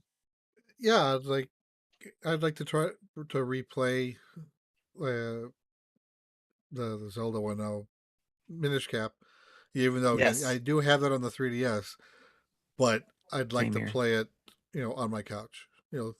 Couch on the big screen is how I've been playing my games a lot lately. And it's actually hard. It's getting harder for me to play it on handheld. The eyes are doing weird things for me. Yeah. So and there are. I don't have a lot of history with Game Boy Advance games because I never owned one until after the DS launched. Okay. And after seeing some of the GBA games on the DS, that made me buy Game Boy Advances later, and then integrate them with the GameCube. Okay. Like Pac-Man Versus and a few of the other the Zelda Four Swords game that can do that, things like that. I've been hoping for Drill Dozer to come if they do bring that. So, because I actually enjoyed that game a lot. I never got to beat it. So I was hoping for that one. And of course, Minish Cap. If you've heard my story about that one, I was this close to beating it and lost the files because of a kid. So I'd try that again. Justin, do you have any interest? Yeah, I mean, I think any time that Nintendo can add more value to this program is critical, right? I mean, I think that's so I take that. I didn't have a Game Boy Advance. I only had a Game Boy. And then I sold my Game Boy when I was super stupid to get more money to buy like a Nintendo 64. And I wish I hadn't done that. I really desperately want Nintendo to release a Game Boy Classic. Similar. Yeah. That's what I really want. I want them to do that. I want like, and it to feel like the old Game Boys, like that brick. I've been having this nostalgia of like, I should just go buy like an old Game Boy and start that collection. And I'm like, no, it's a rabbit hole. I don't want to go down. I don't want to go down that. And I'm going to like, sorry, sweetheart. Why is there a $165 handheld purchase on our credit card? And I'm like, I've looked at that rabbit hole. A tough one. I have a Advance too that's sitting in a drawer that needs some refurbishing. So I've looked at those kits that you can get to, put in the new screen and all that kind of stuff. And just like, I've had to back away, just like, I don't need another system to have more games added to my backlog. Well, and I think this goes back to a bit of our conversation earlier with Alex, which is like nostalgia's not, sorry to be rude, nostalgia's a bitch. Yeah. Do you know what I mean? Yeah. Like I have this memory of like sitting down. I remember like I saved up to buy my Game Boy. And I remember buying I think my mom got it for me for Christmas, like this case. And it was this long plastic case. And like you open it, it kind of went like this. Oh yeah. And then like it had this like not styrofoam, but like that like soft foam. And you'd have it was like right there for the console. And then near the bottom end of it, where you'd stack all the games like in a row, and it was like blue, and you'd like carry it along. I have such a rich nostalgia and memory of those things. But again, it's one of those things of like, how long would that be awesome for? And then you're like, I could just use an emulator on the Switch and I'd be just fine with that as well. Yep. I'm excited. Like, as I look at this image here, Golden Sun, I never played, but I've always heard great things about it. So that kind of interests me. There are definitely some games in that time frame that I never had a chance to play that I'd be like, oh, I'd really love to give that a go. I do think this is inevitable. I wouldn't be shocked if this was part of their E3 announcement, if I'm being honest. So I don't know where this will show up. And then like, for all we know, in about 3 days from now, someone's gonna be like, oh, I was actually the one that made that. It was a whole hoax. And I wanted to see whether I could get the internet. And you're like, I hate you so much. That's what drives me nuts about this kind of stuff. But every news outlet is just going nuts about this. And, and it makes sense. I mean, we've all speculated about it and stuff like that. And we even speculated about what Justin was just talking about, a Game Boy Classic coming out and how we would like to see that brought out. And I was actually just thinking the other day how I would buy not just a Game Boy Classic, but if Nintendo were to just come out with another pillar that was a portable system, more portable than the Switch, of just being able to go back and play all their handheld games on that portable system. So everything starting from the Game Boy going all the way up to the 3DS, being able to download or use the original cartridges, probably more download would say. Well, I'm not going to even speculate about, being business sense. I'm just going to say, like, if they came out with a system that you could download or use the original cartridges, that I would buy. I would buy that. Technically, there is. It's just not Nintendo branded. But you want an analog pocket. Yes. Yeah, I was going to say. Yes. Well, I mean, that's not all the pocket games, though. I'm saying if it was Nintendo branded, where it was like all of their portable systems that you could go back and they release a new eShop that you can go and download everything from Game Boy all the way up to 3DS. And yes, it had two screens to be able to play all of those. I would do it. Yeah, I'm with you. Yeah, I'm 100% on board with that. Yeah. Right? Like, I think that'd be like, but that's a funny thing is like Nintendo. The analog pocket's a great example. Nintendo's not doing anything, so somebody else comes in that space, understands the power of nostalgia, understands what they can do. They build a better mousetrap, right? And they eat that space. Where Nintendo could be like, listen. We could do this for like $100. Like, you put it out like the classics, like the NES or the SNES Classic. Here's $100. We've loaded like 65 of the best Game Boy games onto it. Boom, you're done. You're done. Do you know what I mean? Like, everyone's buying it. Yep. Even if you look at the Play Date, right? The reviews came out this week for the Play Date. Yep. That is a nostalgia machine. that is built on old graphics, 2 buttons, the whole 9 yards. Everyone's losing their mind, right? Because here's what happens. I'm going to play it for 45 minutes. And then I'm going to go put it on my shelf over here where I'm currently looking at my Game & Watch, right? And I'm not going to touch it again. But by the way, you just got my IKEA thing where you put it right there. Exactly. Yeah, yep. There you go. But y'all just got my money. Y'all just got my money. It's just like the Futurama, the Fry Futurama meme. Take my money. That's all it is. Yes, yeah. Tim, I have one too, but the wires are still connected to it. I'm gonna one up you. But he's got to go find out of his chair to find it. All right, I'm gonna one up you for fun on this one. Oh, you got the Famicom. I got the Famicom. Here, I'll take off my camera. Choose virtual background. Off. There we go. There it is. Yeah, I got the Famicom one. Nice. Because I was living in Ireland when they released it. That's really cool. This is the one that I got. So nice. With the color buttons. Yeah, with the color buttons and everything. Yeah. I like the purple though. Well, me too. I guess because I so really quick, a little background about me. I grew up half of my life here, and my other half I grew up in Colombia. And when I went to live to Colombia, there was no such thing as NES or SNES. They either called it a family or a Nietzsche man. And I'm like, I don't know what the hell this is. And then a friend of mine showed me what a family is, and it was a Famicom. And I'm like, oh my God, is that Nintendo? I had no idea. I'd never seen it before.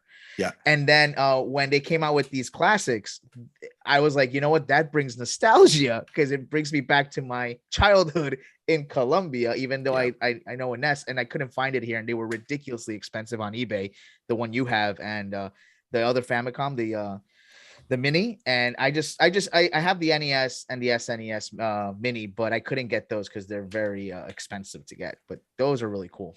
The funny thing about these ones, the one I got here, there was a shop in Ireland, not too far from where I live, called Smith's toy shop, right? Essentially, where I got all the video games when I was there, and stacks those things, stacks them. Had I been super smart, I should have bought a ton of them and brought them over and put them on 100%. eBay at the time.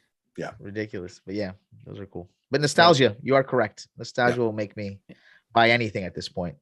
Yes. Yeah, I was just seeing in the chat here, Sean Capri said, Sean said, Justin, I literally just did that. Sean, did you go and buy a Game Boy? Is that what you did? I think I remember hearing him talking about that previously. Oh man, there are times I look at it, I'm like, I should just pull it. But here's the thing is I want it in box. I want it like almost sealed. Sure. I want to, like, when I open the box, you hear that styrofoam sound that comes out of it. Like, yeah. Man, Quick question for you guys, since we're talking about nostalgia really quick. Have you guys been to the Nintendo store in New York City? I have, yes. Okay. I have not.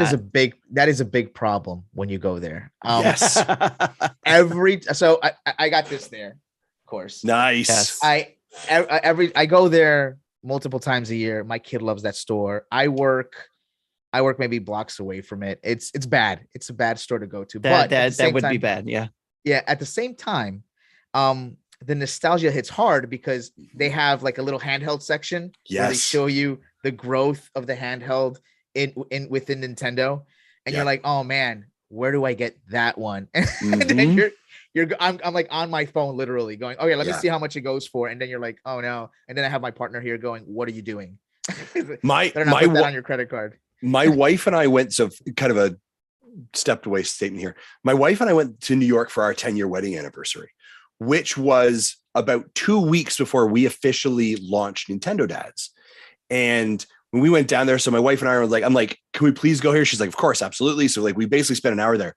It was just before they had officially released Amiibos.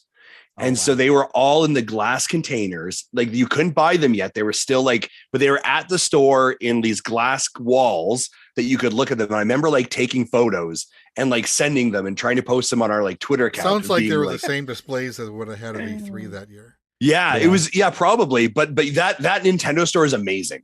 Like, they've got the Game Boy that survived like the Gulf War. Gulf War, yeah. Desert Storm. I haven't been there. My wife plans on being in the New York area this summer. I asked her to take a swing by and buy me something. It's a problem. Yeah, it is. It is. We have I to wish I ask could show you people guys, who, but who yeah, like you who live in New York to send us, like, hey, can you pick up something for us? Like I have the Metroid hoodie from there. Yeah. I wanted one, and when I went, it was already out of stock. But sorry, we took if you two guys, of those. if you guys ever need anything, all you have to do is let me know, because I'm there almost all the time. I go to the city twice a week for work. So yeah, shout out to Liam, who's been doing that for us too, and Mecca, who's offered as well. Yeah, so it's deadly, all. that place. Thank you all. Also, Justin, amiibos. Don't even get me started. I have a huge collection of amiibos. Really? Oh my god, I have the golden Mega Man that everybody wants. I have that. I have all the Yoshis, the yarn Yoshis, the big ones, small ones. I collect those things like crazy. I love them. I love amiibos. So every time I go to that store, all of them behind me too. All my amiibos right back there.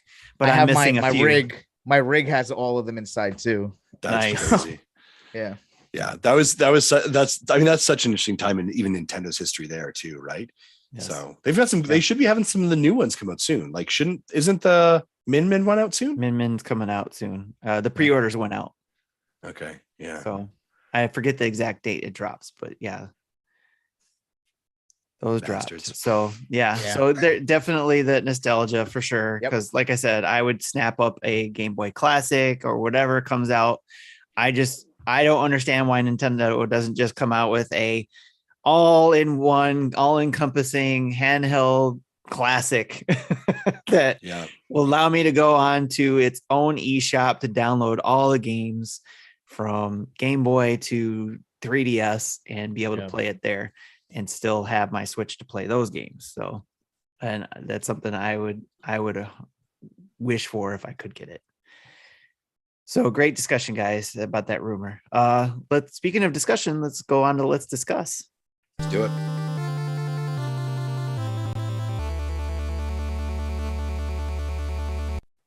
Okay, so we had to bring this up, and with the permission of our family of podcasts, the Retro Logic Show, they did a Controller Wars top controllers, pitting them against each other, and everybody voting. And right now they're at the top 4. The top 4 consist of NES versus GameCube and Switch Pro versus N64. Out of all of the controllers that it came down to, out of all of them throughout the lifetime of controllers that was put in these brackets and everybody voted on, these are the last 4, and they're all Nintendo controllers. I don't know the numbers. I don't know the numbers behind the votes. I don't know how many people actually voted. We don't have that kind of details. I just know that these are the last 4. What do you guys think of the results? I know Jesse has an opinion on one, and that is on the Intellivision controller versus the Ouya or whatever. Ouya controller. Yes. The Intellivision controller if Intellivision lost. would have lost to any other controller, I would have been fine and understood it. But the Ouya is the worst controller ever. I owned one. I lost. I can say that. Oh, I see. The Intellivision is like the Coleco. It looks just like the Coleco controller. Yep, right here. Yeah. There you go. Yes. Yep.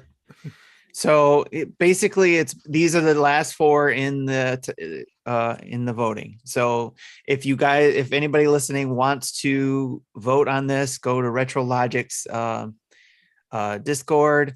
I'm not sure if he's posting it on Twitter or not, but certainly go to their Discord and you can make your votes there as well. But basically, again, the top 4 is NES versus GameCube and Switch Pro versus N64. Now, the one that I was upset about was the SNES controller lost out.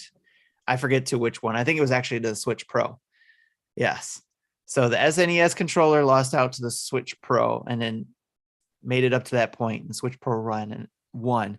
And I think I heard that Dan said basically the Switch Pro is an upscaled version of the SNES controller.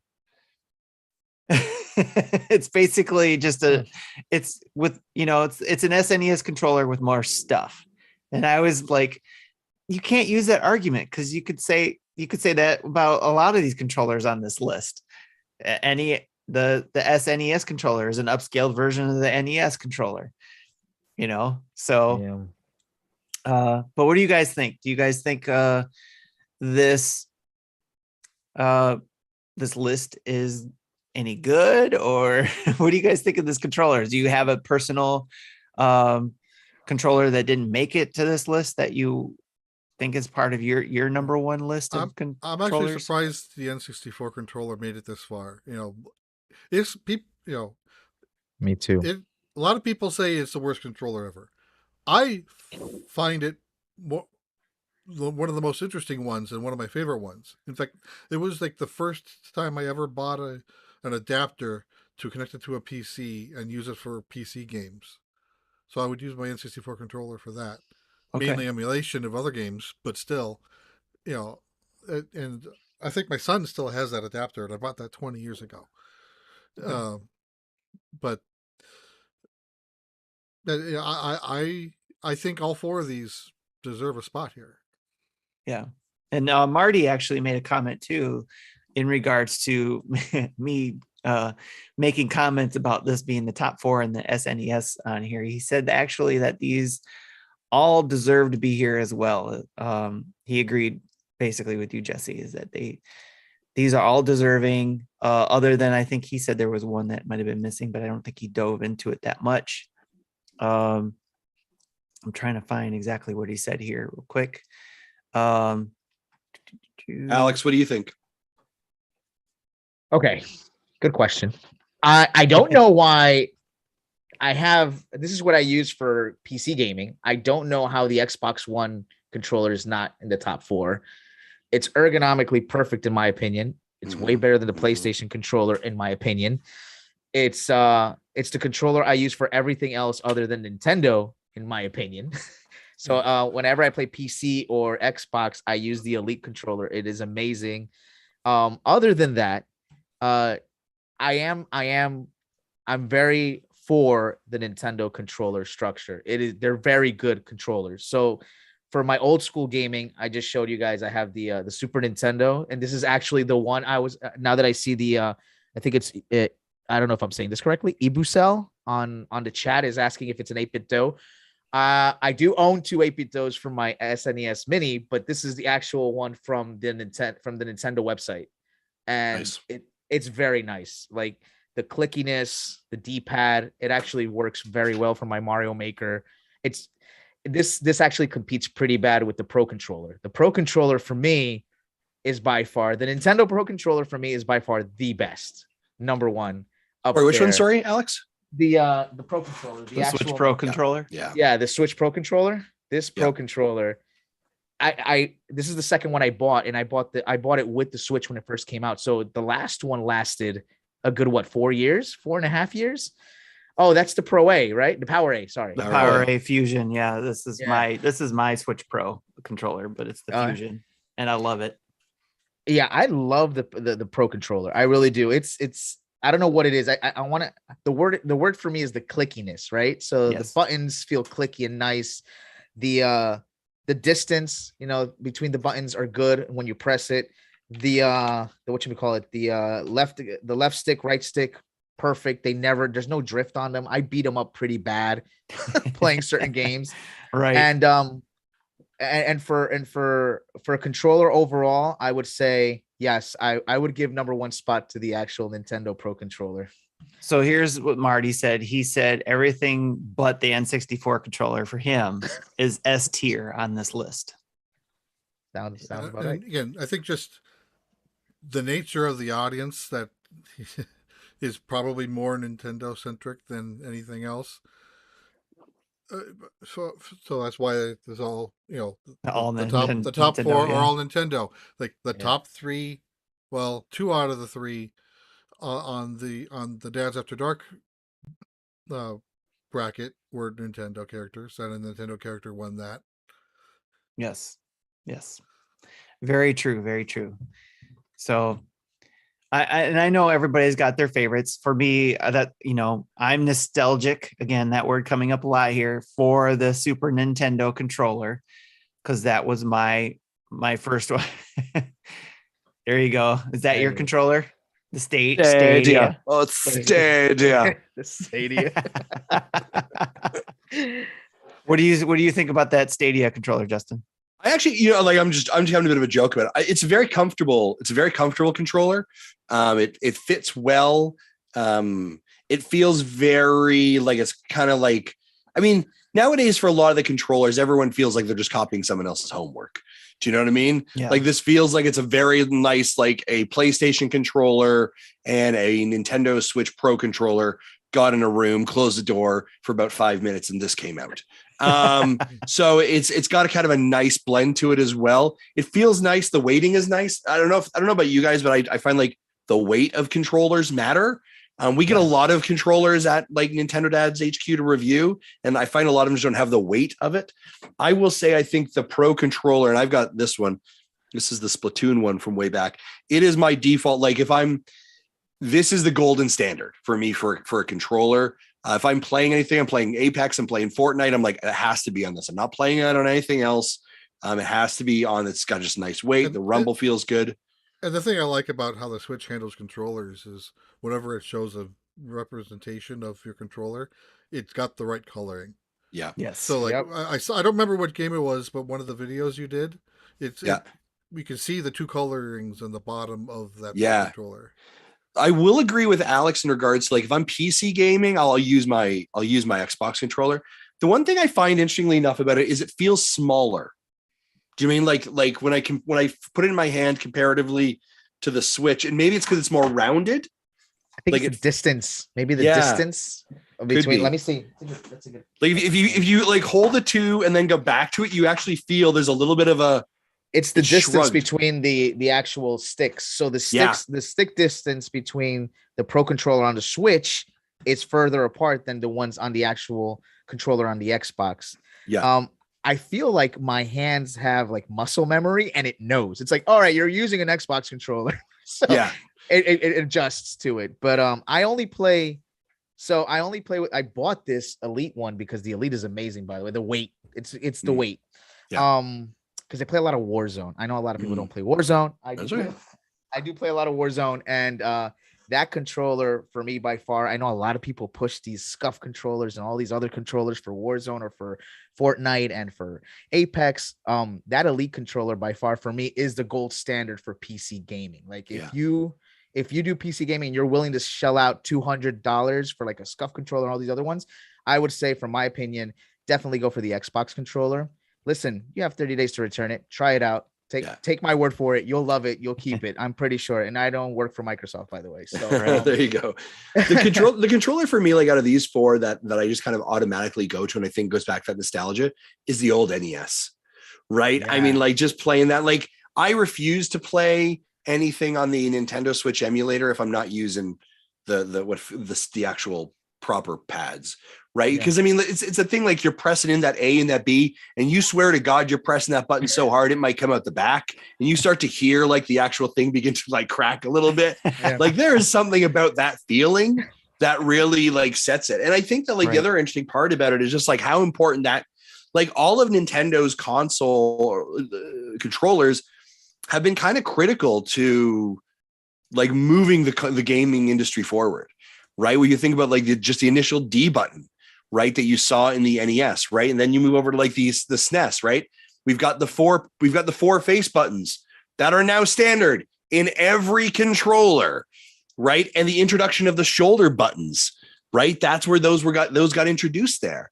You know, and I think then you move over to like the N64, Rumble. And the joystick. Right. And the joystick, right? And you've also got these trigger buttons back here, which became sort of standardized, right? So it became like this, like every time Nintendo put out something, it became the kind of like the industry said, I'm going to take that and then we're going to standardize it, or we're going to create it into our own way. I thought of a controller that wasn't in this bracket. Do you remember it was a controller for the GameCube designed for Phantasy Star Online? No. It's basically take a GameCube, cut it in half, and put a keyboard in the middle of it. Oh yes, okay. Oh yeah, right. Yeah. I saw that in the store and loved it, but I'm more questioning, where did the Power Glove land? I don't think the Power Glove was on that I don't- list. Oh my I don't think god. that was on the list. Oh, I see it. Oh my god. The Super Nintendo Bazooka.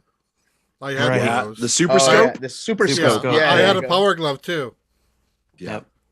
Oh, I had man. the GameCube controller that had the built-in fans in the handles, and I loved it because it was so nice. It kept my hands cool when I was playing. Mm. So nice. That was my favorite. And I saw Jesse, you and Ninfrendo were talking about the Wii U controller, Pro controller. Yeah. He said, "Is it weird that I like that one?" I'm like, I don't think so. I liked it too. You know, the Yep. Wii U Pro controller and the Switch Pro controller, They're not a lot of essentially the difference. same thing, right? Yeah, they're basically Yep. I think I have almost one the laying same around form here, too. factor. Yeah, I'm pretty sure I have one on the table behind me. All right. Well, I think we beat Yeah. that to death, and I'm sure they're going to be talking about that more on Retro Logic as well, especially when they get to the winners. And if you haven't been listening to their show already, listen to them, and we'll be talking about them shortly too when we talk about our family podcast. So with that, let's move on to events.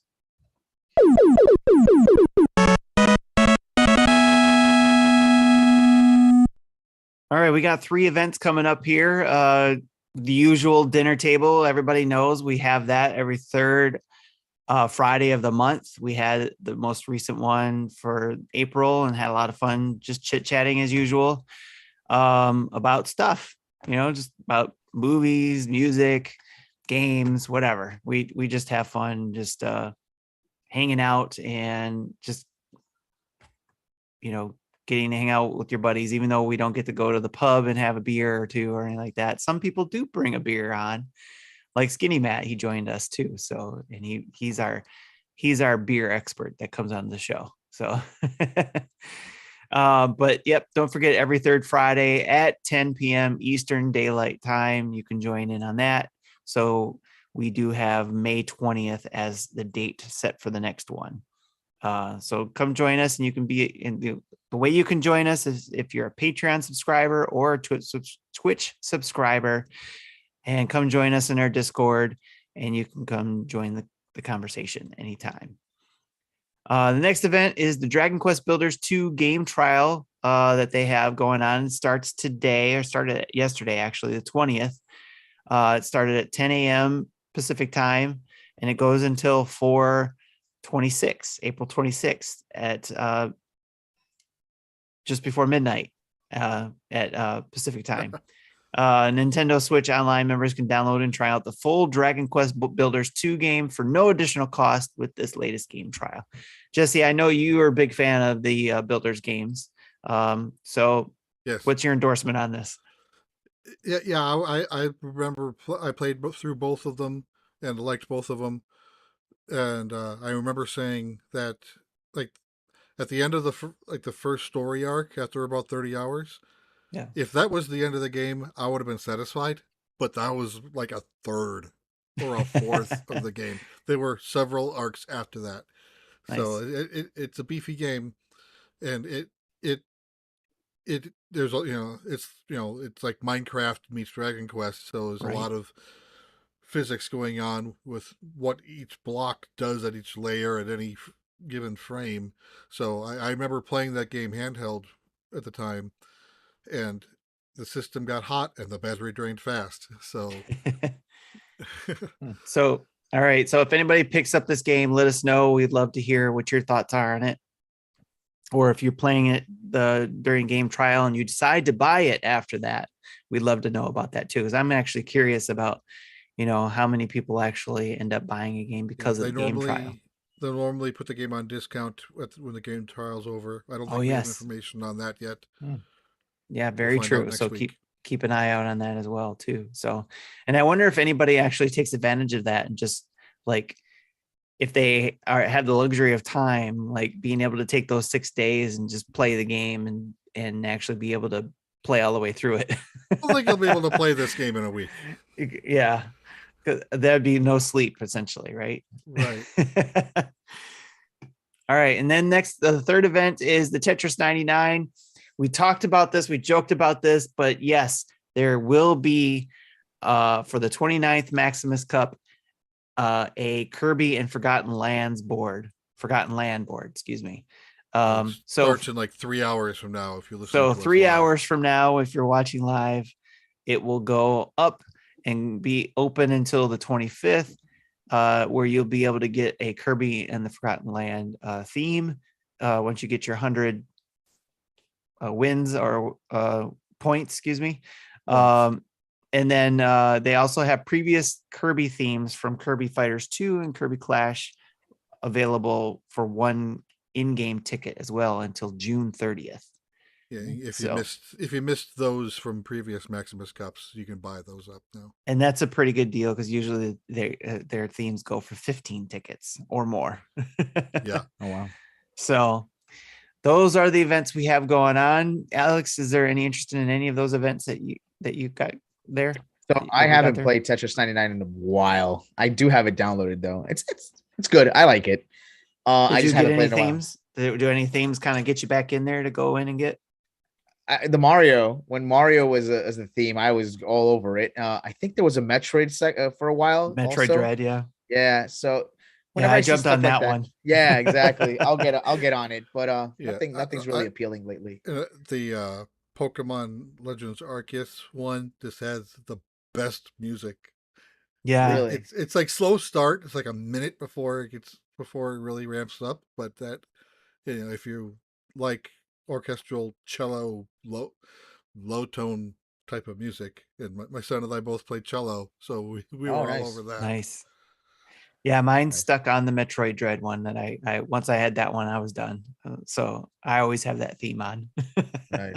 whenever I play. All right, well, that's the events. Let's move on to what we've been playing.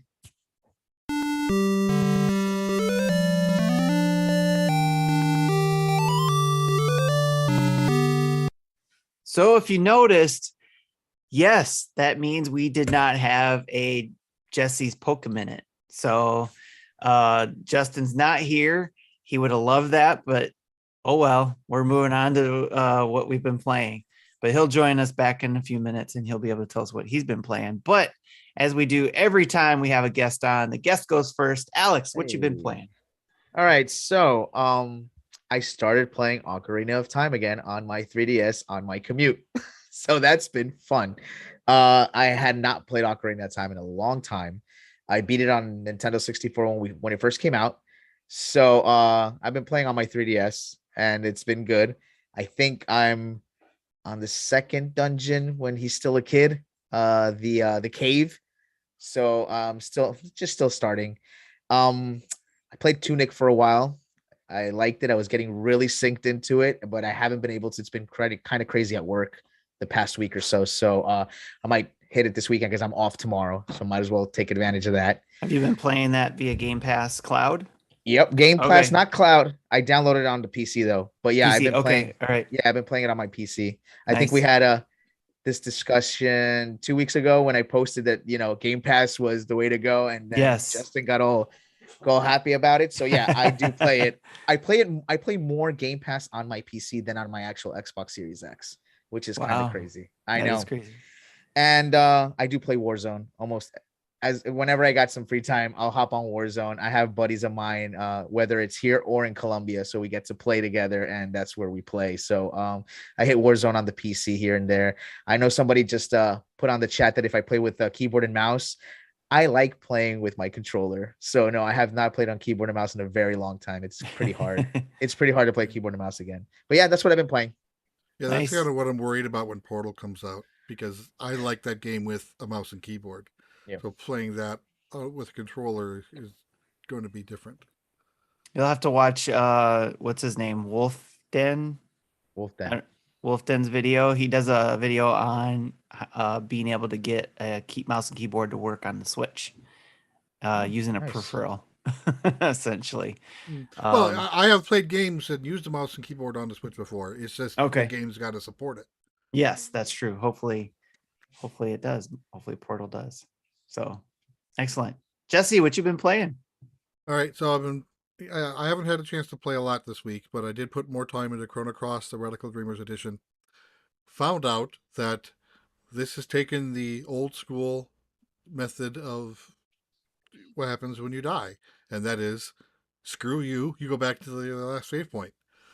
And Oh, so where I am in the game, like I just like infiltrated a building. I don't even okay. remember why I'm there anymore. But the first time I went in, I didn't take a particular path, which has a save point. So I lost like an hour to an hour and a half of progress when I died from the last save point. So now that I found a closer save point, I'm going back and saving more often, but I haven't gotten back to the point where I died. Okay. And I think part of the problem is I am taking I'm using the autoplay way too much. So I'm not getting a sense of the strategy and using my the spells, the Okay. elements. And I think in the fight that I died, they're needed because you're basically I'm a party of 3 right now, and I'm fighting 5 mobs, Mm, and they're just overwhelming. okay. I'm also trying to play Mario Golf on the N64, Trying. The key word and here, I trying. don't know if just I'm not liking this game or I'm just not in the right mindset, but I play 2 holes and I'm frustrated and I'm like I can't play this anymore. Okay. So I posted that in the Golf League 2 channel in our Discord.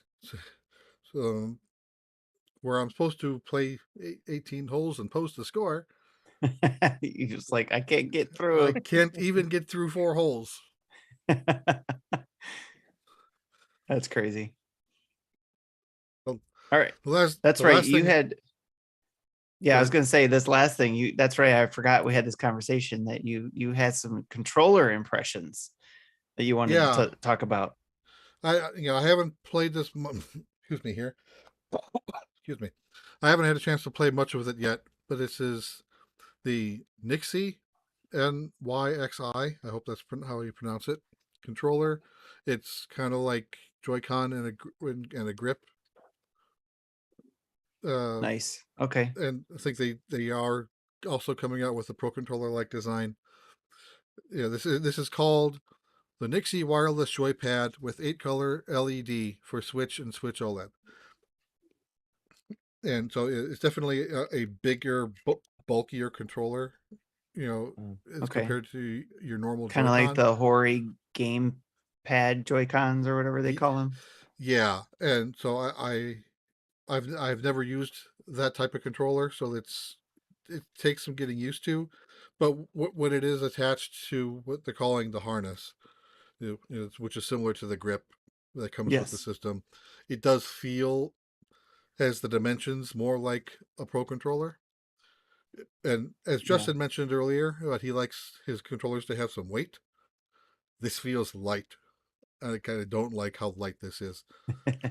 Another thing I Yep. noticed is the text in the box makes it sound like that the harness has a battery and you can use it to charge the controllers. It was a blurb about plugging it in for 2 hours before you use it.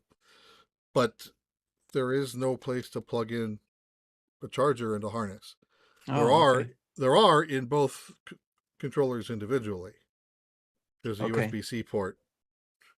So I don't know if that could be confusing for people looking at the box versus the end product. And this thing does Gotcha. other features I haven't had a chance to play with yet. So like here, like there's an orange light on. You can turn that into multiple colors or a rainbow color. 8 different colors. Yes. In fact, if you look at the box, it's showing like what it looks like in rainbow. Okay. And there's Does it have the supposedly pulsating feature? Do you know? Like to they call it, pulsate the light? something called I think they call it breath. So it looks like Breath. it Okay. like Gotcha. fade in, fade out. But again, I haven't figured out that. And there's also turbo functionalities. You can, Your but program in there. Okay.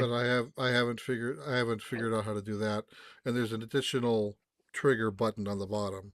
Okay. Again, I'm not sure what we can do with that. So there's still a lot of stuff I don't know about this controller. But I'll give this controller some more time, to more play, and see what I think of it. But yeah, I tried recording an unboxing video. I did it in my kitchen because I don't have any place down here to set up a camera, and the acoustics are horrible and the audio sounded like garbage. So then Tim gave me the idea of I can use my audio from this podcast and put it with the video and call that our video, Right. our video. So that I'll be working on that this weekend. One of the things putting that interests me about this controller and other ones like it is that different from the Hori gamepad, Joy-Con, whatever they call it, is that with the Hori, you have to have it connected to the Switch in order for it to work.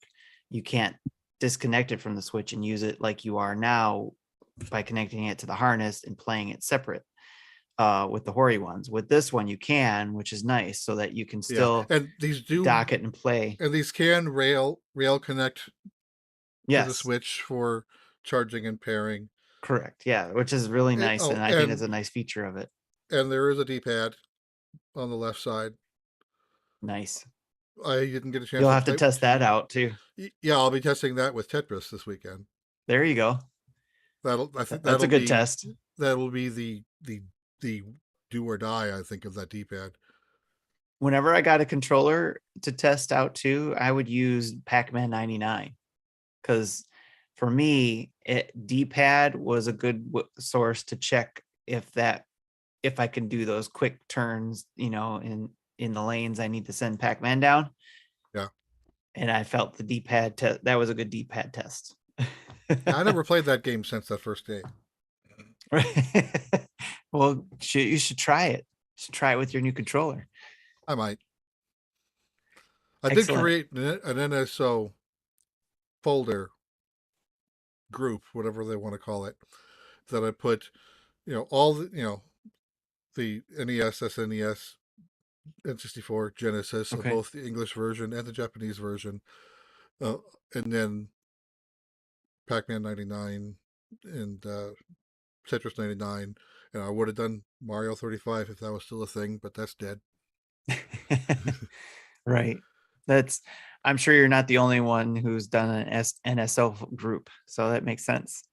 So, all right, that's cool. Thanks for sharing that, Jesse. Justin, what you been playing, my man? I'm playing 2 games. One of them I can't talk about because it's under embargo until next week. But I will say that you are NVC. I am playing. I will just say this: I am playing Bugsnax on the Nintendo Switch, and I will have our coverage for when the embargo releases on the 28th. So we look forward to that. I picked up today Revita. So Revita, Revita, and it is a twin stick shooter roguelike game. And I'm not minding it. It was in Steam last year, just came to Switch today. I will tell you this, and the developer was great about it on Twitter. Definitely some bugs still that are needing to be worked out on it. There's some load screens where when you're going through the levels, it's kind of cool. You go into a room, basically you have to fight a couple enemies and then you get out of the room, right? But you do it by going through an elevator. And so you get in the elevator and then it goes to a load screen, which is like those old elevators that would like have the top of the elevator, like click, click, click and show you what floor you were on. And so to go like next floor and then it kind of load, it like holds on the load screen, like so long that you're like, I think the game just broke and then it loads. So definitely some patches need to be put in. He's pretty transparent on Twitter. He said he's got a bug list now that he's going to start squishing, which is fine. I'm going to say this. I struggled with the controls to start off with. They do a lot of your dodge, a lot of your jump is on your ZLs and ZRs up here. And then and the rest of it's on your, your left thumbstick is your kind of like running around. Your right thumbstick is your shooting, right? The twin stick shooter part of it. I have played a bunch of twin stick shooter roguelikes before. Neon Abyss is a great example of it, and Scourgebringer. And I find that both of those games do that better than this game, if that makes sense. This is a good game. I've enjoyed it. I put about an hour and a half into it. It's definitely got that one more run addiction and factor to it, which is great. And when you die, you've got these points. You can then go craft, and you can upgrade your gear. So it's good. I don't think it's better than Scourgebringer or Neon Abyss. So if you're really loving twin stick shooters, give it a shot. I think it's good to support others. This may be a game to catch on a sale, like later in a couple months from now, maybe when there's another patch that has gone through. It's good. I'll have a video that goes up tomorrow on our YouTube channel. You can check it out there. But again, the game is Revita. I put it down as like a maybe. If you were really, really having a scratch for a twin stick shooter and you've already played the other games I've mentioned. Yeah. But yeah. I like your those maybes. Like you were saying, I like to say, just add it to your wish list. If it's a maybe, add it to your wish list. And then maybe that sale might make you pull the trigger. Yeah. And it is on sale right now. It's 20% off. So it's about 60, it's just a little bit over $15 USD. Value wise, not bad for sure. But again, I'd go to the other two first if I were you. But there you go. All righty. Thanks, Justin. You're welcome. All right. So I'll try to make this quick and painless. Get through the games I've been playing. Legend of Zelda Breath of the Wild, of course, my 5-year run. So I'm finally getting further a lot quicker. I think I spent a lot more time getting a lot more done in the last few months than I have in the last 5 years. So the last thing I did was pull the Master Sword. So I was able to do that Because you cheated.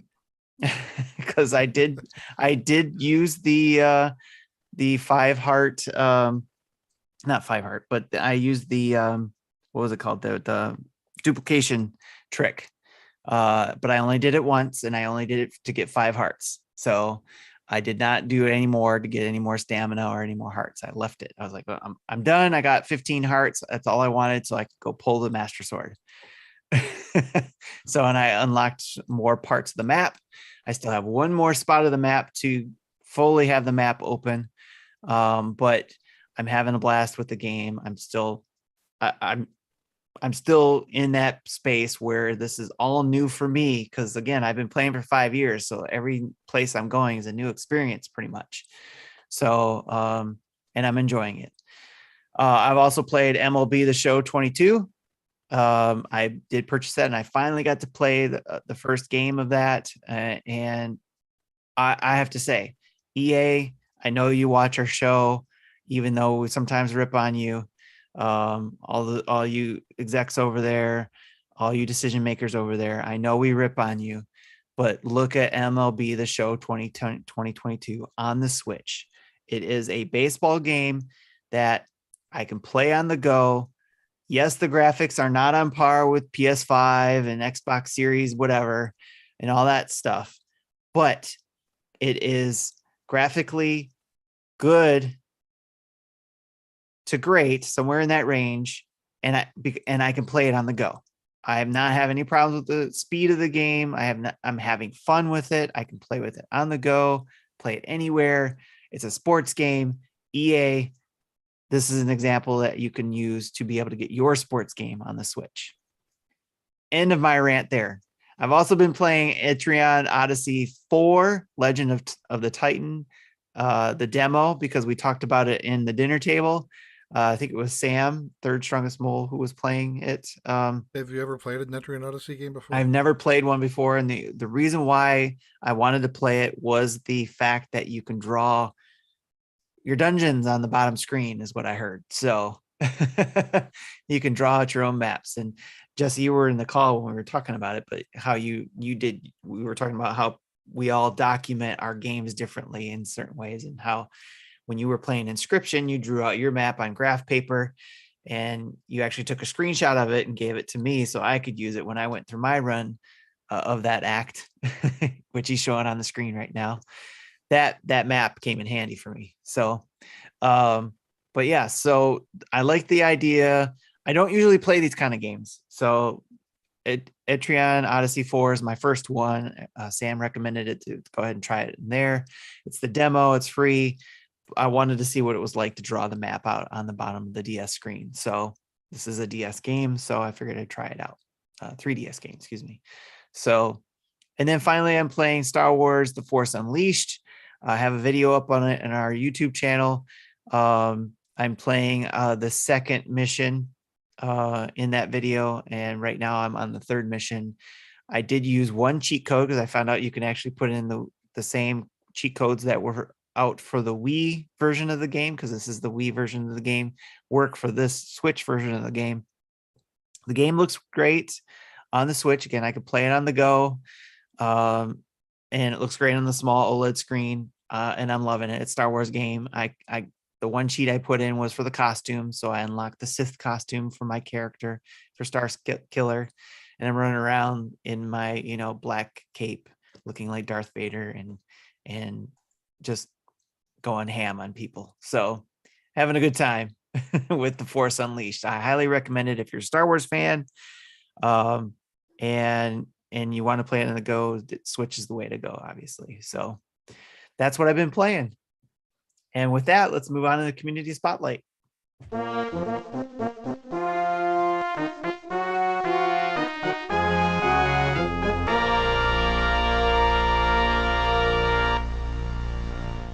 On today's show, we have our guest, Alex. And Alex Ocampo, you get to tell us and tell everybody who's listening where they can find you, where they can find you to talk about what you're into and follow you and all the things you do.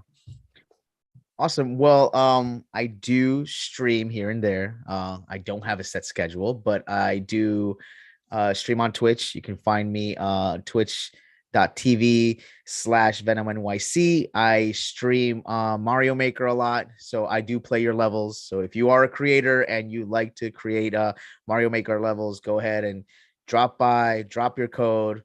I'll play your level for 15-20 minutes. If it's Kaizo level, I will give it a shot. I am not a Kaizo master, but I do have fun doing that. I also stream here and there Pokemon. I did do Pokemon Legend Arceus for a while, did some shiny hunting.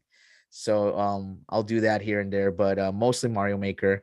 That's where you'll definitely find me. That's like I said, I don't have a set schedule, but if you go ahead and follow me whenever I go live, you'll see me hit some Mario levels. That's my thing. That is awesome. And do you have I'm sorry, did I miss it? A Twitter page or anything like that? You're on Twitter? I don't do a lot of Twitter. Okay. My IG is mostly family stuff, so it's kind of boring. I don't know if you guys want to follow me on IG, but Twitch is the way to go. That's where you'll find me. Okay. Most of the stuff I'll do on Twitch. Yeah. All right. Make sure get us that link too, and we'll make sure and share it on our channels too. So sure, we can let them know, especially when we talk about you being on the show and all that fun stuff. So definitely want to help promote you, so you can get some more people coming in to check you out. Awesome. Thank you. So that's awesome. Thanks for coming in and hanging out with us and being our new executive producer. Listen, it was super fun. I listened to you guys. Funny story. The way I bumped into you guys on the podcast was during the pandemic. During the pandemic, we were shut down for 3 months. I was working from home, but really there was really not much to do working from home. So I'd try to get a walk here and there every day, an hour and a half walk or whatever. And I'd go through podcasts, I listen to a lot of history podcasts. It's kind of boring. Comic book podcasts. And I was listening to a lot of Game of Thrones podcasts. And then I bumped into you guys looking into video game podcasts and retro stuff. And ever since then, I've been listening to you guys. And now I listen to you guys on my commute. It makes my commute so much better when I'm listening to you guys. And it's fun. I'm so happy to be a part of the podcast today. Excellent. Now you get to hear yourself if you re-listen. That's gonna be pretty awkward. Yeah. I normally don't listen to the shows that I'm in because I've already heard one. Right. It's pretty awkward. I've been told that, I have, that Midwestern, what was it? Midwestern scratchy voice or something like that. So, oh, really? No, yeah. I know that it was the guys teasing me. So that's all.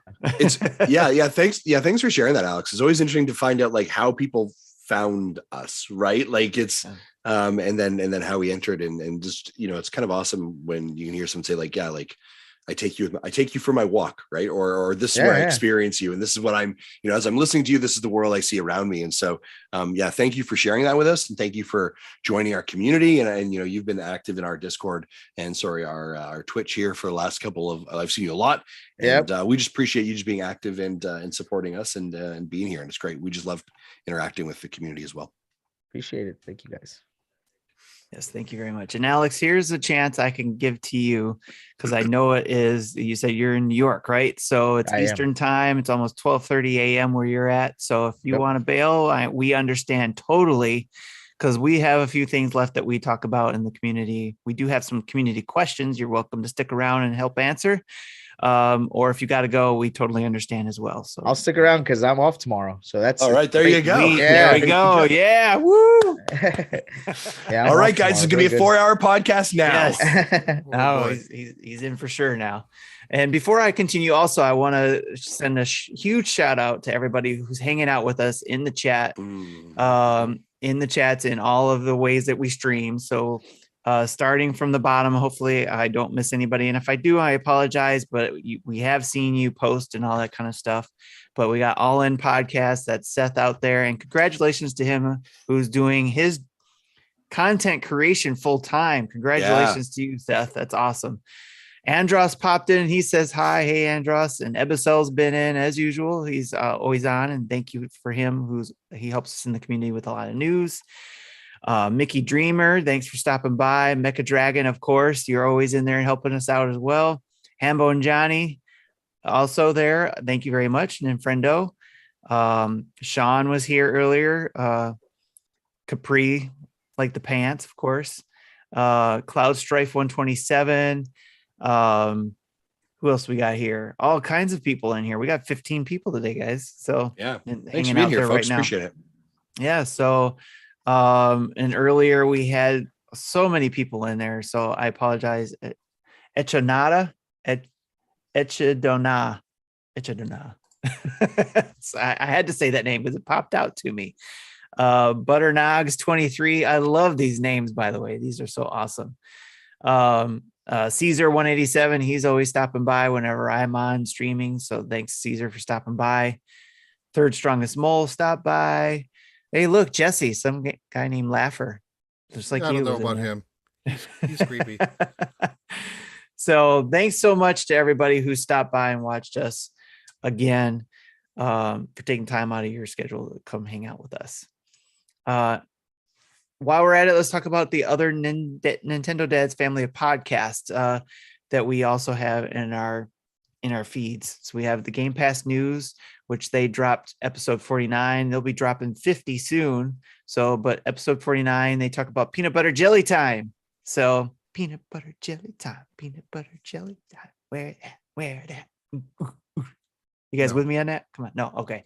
Never mind. xCloud on TV. They talk about Bugsnax coming to Game Pass, analysis paralysis with the Game Pass. Alex, have you had that at all? Game Pass? Analysis paralysis. Listen, I love Game Pass. Too many games, right? A lot. Peanut butter question time too, as well. Peanut butter questions. I know they talked about the peanut butter candies and stuff like that. So, Dad's After Dark show recently dropped. What Justin reminded us at the beginning, I think maybe pre-show or the beginning of the show, about their special edition PlayStation Dads episode with special guests Solo Something and Hambo and Johnny, where they talk about the shady way they got their PS5s, how hot is that controller, the new PS Plus service coming into June, and what they've been playing. And don't forget that the Dads After Dark show wrapped up their booty bracket, by the way, which Samus won it, everybody. Samus won. I will also say you should really listen to their PlayStation. They literally take the Nintendo Dads template format show and they insert their own PlayStation formula. Nice. They have a Poke Minute, but it's not a Poke Minute. It's something different. Like the introduction's the same. I think they used even like some of our same bumpers, like the "I hate you all." Like it's really, the gentleman did a great job of that. And folks, if you enjoyed that show, highly encourage you. If you're a PlayStation listener, I hate you all. Yeah, we have been chatting about starting a PlayStation podcast. We have a Nintendo podcast. We have an Xbox podcast. PlayStation is kind of our natural next progression. If this is something that you're super passionate about and you really think that you'd love to learn or hear more about it, let us know. And we can go back to the community and see if we have someone who can support that. But again, the gentleman It was MSL. Sorry, it wasn't MSL. I apologize. It was Solo something. Hambone Johnny and John did just an absolutely fantastic job. I would highly recommend you check it out. And as of yesterday, we are a 2 PS5 household because my son came home from work yesterday with this box. I got a new toy. Nice. Now, I've said that before that I've been holding out for the redesign or a themed PS5. Like if they come out with a God of War Ragnarok PS5, I'm all over that. But if I happen to see one in the store, I don't know what I might do. I don't know what'll happen. The only person that could talk me out of it, of course, is my wife. But if she's not there, I don't know what I would do. But anyways, all right, going on to Retro Logic. We talked about them earlier. They did the Controller Wars bracket.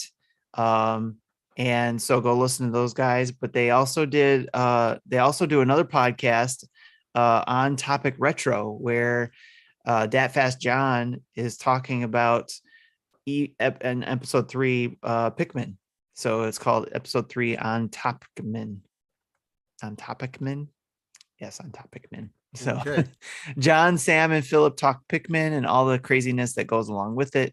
And don't forget about their regular Retro Logic podcast, their Retro Groove podcast, and their community events like Retro Rewind. I saw their call out for people who played Pikmin. I'm like, I would be interested in that, and I wouldn't mind replaying the games, but I just knew I didn't have the time. Right. Yes. And they also do call outs for the Retro Rewind games, which right now I think it's through April is Toe Jam and Earl, which I played some of, and they'll be doing a Retro Rewind show about that game. And then right now they're doing voting for next month's Retro Rewind game, which is pretty cool. So if you've been a fan of the Nintendo Dads, you know that we used to do Retro Rewind a long time ago, but the Retro Logic guys have done a great job taking over that over there. Makes sense, right? Retro Logic, Retro Rewind. So, but that's it for our family of podcasts. Now we have moving on to our other community type aspects, which is our contests. We have a current contest going over on Twitter, where we are giving away Nintendo Switch Sports. So if you have a Twitter account, go check out our page, Nintendo Dads, and post pinned to the top of our tweets is the link to be able to go to the Glimio and participate in that contest. Right, Justin? We are. And he is glitching out. Wow, he's so excited. He just was like, oh. I can't talk about it. I'm frozen. You're it's back, so hot. Justin. He's getting censored. Is he back? We are by the internet. Oh no! Right? No.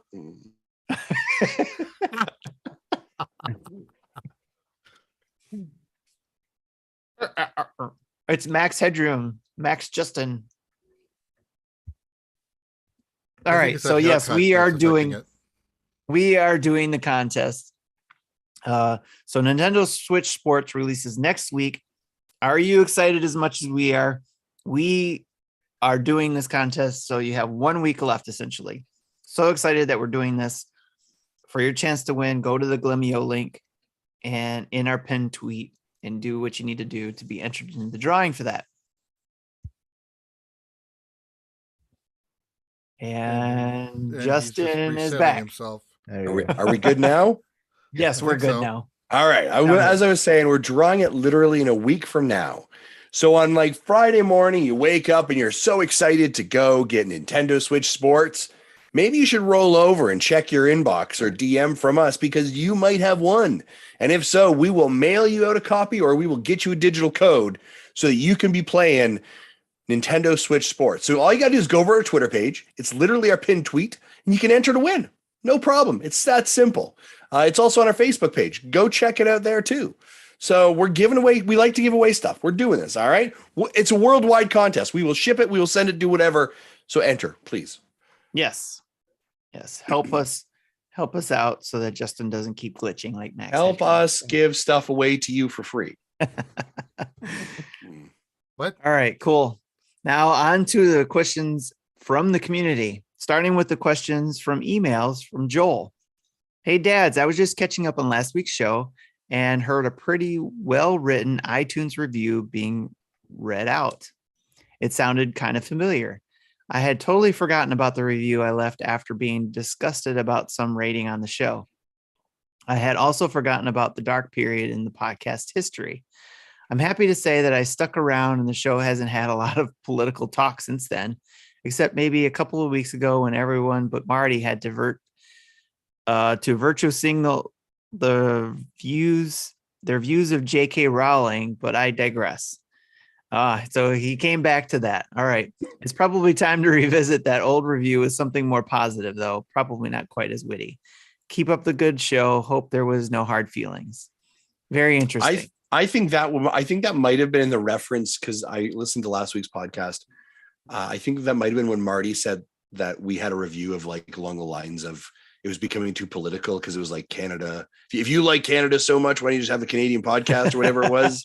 Right. Having some joke about free healthcare or something like that. That was Andros's question about how, what kind of comments that we had and stuff like that. Yeah. I find this funny of like, I do recognize that review and yes, I don't know. That is kind of funny. We are multifaceted people. We are more than just Nintendo. We have opinions on other things. So yes. Yep. And that was anybody, not just Joel, but anybody who's listening or watching, just remember that anytime we talk about those things, it's because it's a question from the community or a topic in that's being discussed in our community that we are bringing to the show to talk about with the rest of you. So it's not just because we have, we want to stand on our soapbox and all that kind of stuff. It's basically because we had the question and we wanted to address it, like the J.K. Rowling thing. So, and we all don't have to agree on the same views, like the J.K. Rowling thing. We don't have to agree with everything that was said there. You may have some things that you disagree with there. And that's the point of our community. We come together and discuss things, knowing we're not always going to agree on things, but have an understanding of different views. And that's where we come at it with. I think the only thing that we can truly agree on here, Joel, is that Canada is better than the US. You can keep the podcast review probably the way it is and your review. All right. Thanks for writing in, Joel. Appreciate it. It's good. Thank you very much. Okay. So hopefully me doing this, I can read this. Okay. So questions from Discord, from DatFast John. Again, the person who is over at Retro Logic. He gave us the question. So I have a question I was thinking about the other day. If you could only choose one, what would it be? All right, everybody ready? You can only choose one. Number one, your favorite game from the past is getting a remake or sequel, and the developer calls you to direct it. Number two, you discover a magic closet in your home where time does not pass and you can catch up on your backlog. Or three, lifetime supply of your favorite food. Wow. All right, Alex, we're going to go straight to you on this one first, sir. This is the hard-hitting questions that we have here in Nintendo Dads. Talk about throwing everything at the wall and seeing what sticks. I love how they diverted to food. Screw the games. You just want food. Okay. I like the first one. I would definitely do a remake. For some reason, I'd love to see a remake, a real well done remake of Mario Brothers 3. Okay. Modern take on it, maybe that type of HD 2D thing that goes on nowadays where they can, because what I like about Mario Brothers 3 is that they do a lot of layers, right, on the game. It was so groundbreaking at the moment, how it went from just one layer of side scrolling to this multi-layer thing where you can see the different how it pans out, and then you can if you duck on the white block, oh my god, you go behind scenes, and you just everything was crazy back then. Yeah, I'd like to see an HD 2D kind of thing done with that game. Now, I'm not saying only just that, but that would be something I'd love, and yes, take my money. And you would direct it. Yes, and I would direct it. And all right, we'll have a sit down with Shigeru Miyamoto and see what he thinks. Nice. Excellent. Jesse, how about you? You got something? Which of the three? I would do option 1, and Okay. I would want to see Zelda 2 remade. Okay. Again, That's a good choice. I'm not sure what art style. HD maybe, but that seems to work if we have a fixed camera perspective, which this game kind of did have. But I think I would want to go something more, kind of more like almost like anime, like Cuphead, not necessarily 1920s type of animation, but hand drawn animation. I think that would be kind of a fun thing to work on.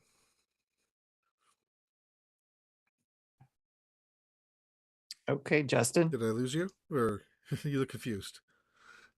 No. I would like a closet, magical closet where time does not pass, and I can go through my backlog. There you go.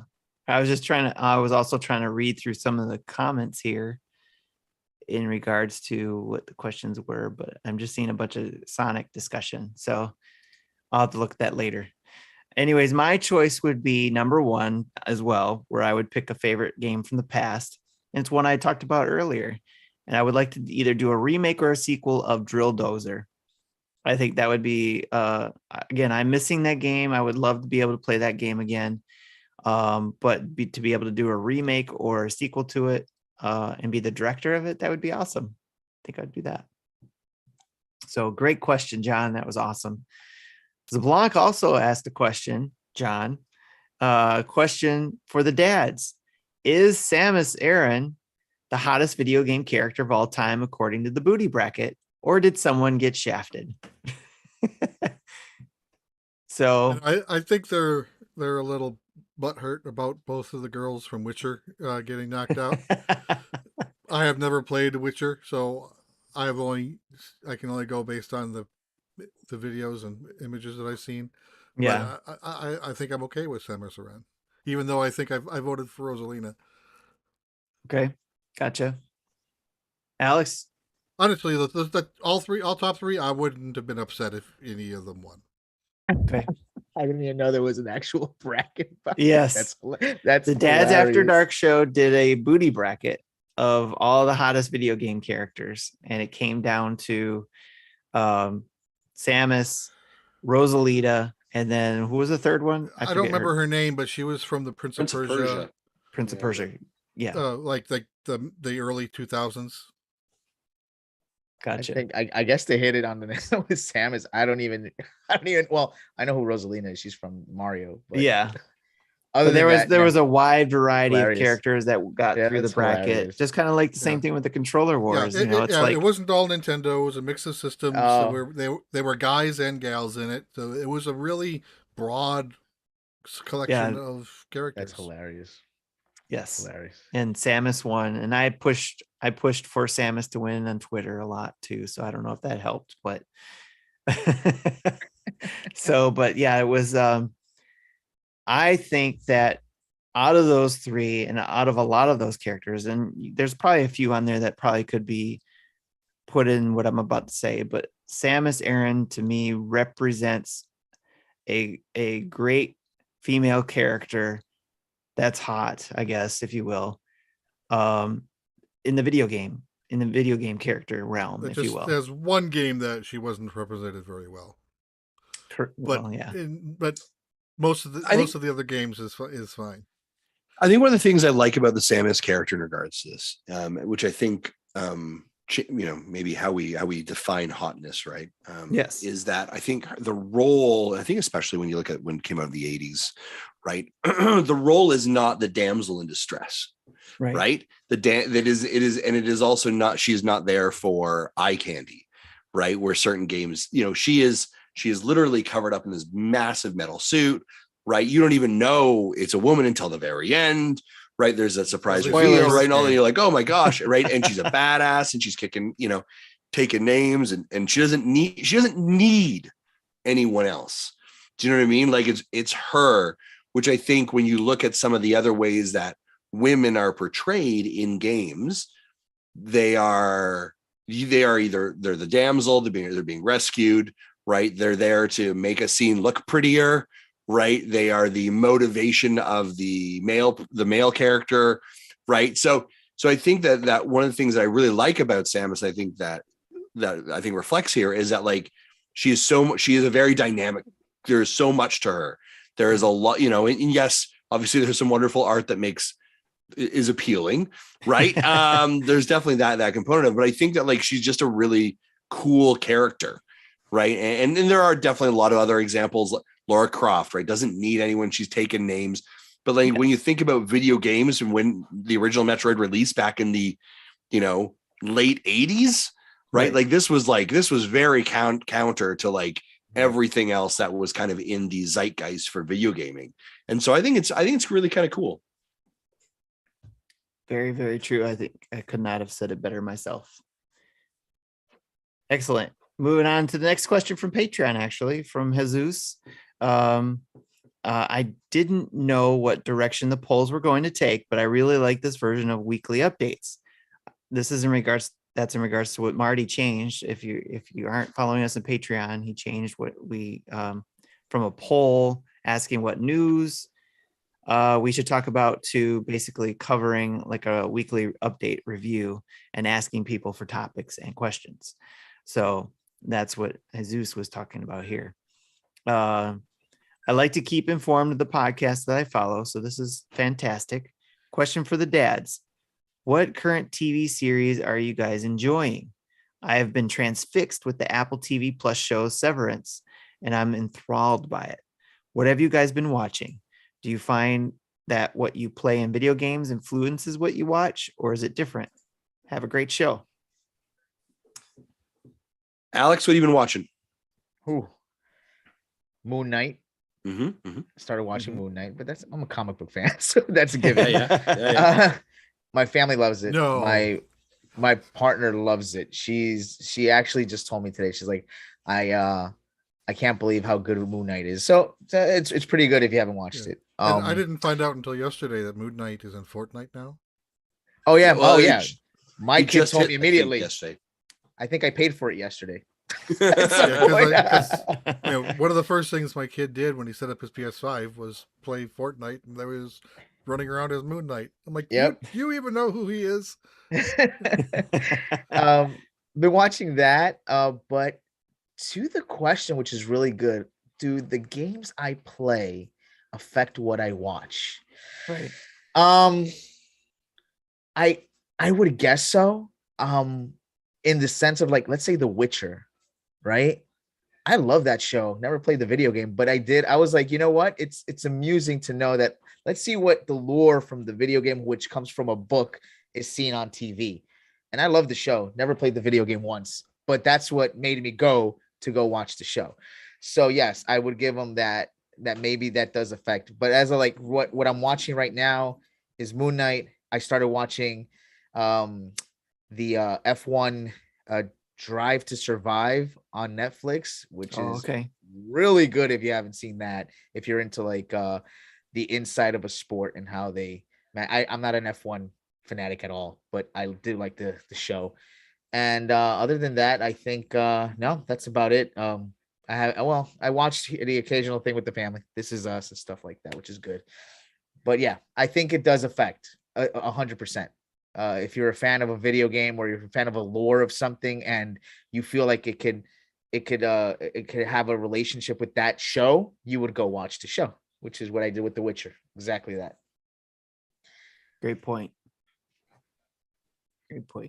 What am I watching? I've been watching Westworld, actually, which is very much a game about video games, really, right? In a way, right. So I've been on season 2 of Westworld, which I really enjoy. What else am I watching? Moon Knight. So that's a good one there. Star Trek. Actually, I'm a big believe it or not, I'm a big Star Trek geek. I love Star Trek. I grew up with it in the 90s with the, Next Generation. So I've been watching Picard and Discovery, and Strange New Worlds comes out soon. So I'm excited to watch that. What else am I watching? Modern Family. My kids are starting to binge watch that on Disney Plus, and I have been hooked into that, and I'm loving that. So, but to the point again, I think of Alex's question or the commentary of like, does it impact? The Witcher is such a great example, Alex, because when I hadn't bought The Witcher when it came out on the Switch, and then like I watched The Witcher, and then I was like, I need to go buy The Witcher. And so like I went out and bought the game. Haven't played it yet. It's literally sitting in my backlog, which is why I need a closet to do all these games, which is how these things are all connected. Right. But yeah, I think there are definitely times that interconnect of what the stories that you're telling and what interests you.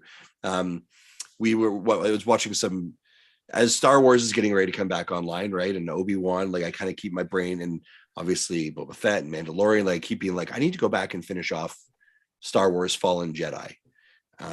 Right. Like, so these things are connections of like, hey, I was playing that game and I need to watch this thing. I need to play the game.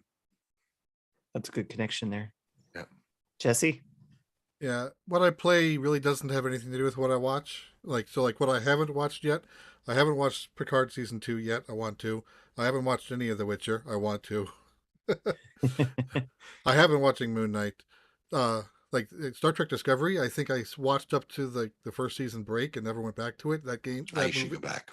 That show was kind of meh, but I did hear it got better. What I have been watching is I just watched the latest episode of Young Justice season 4 that dropped today. I watched pretty much binged like season 3 of Batwoman from the CW, which is also playing on HBO Max. So that's how I watched it. Not as good as the first 2 seasons. On Crunchyroll, there's an anime that's only 3 episodes in so far.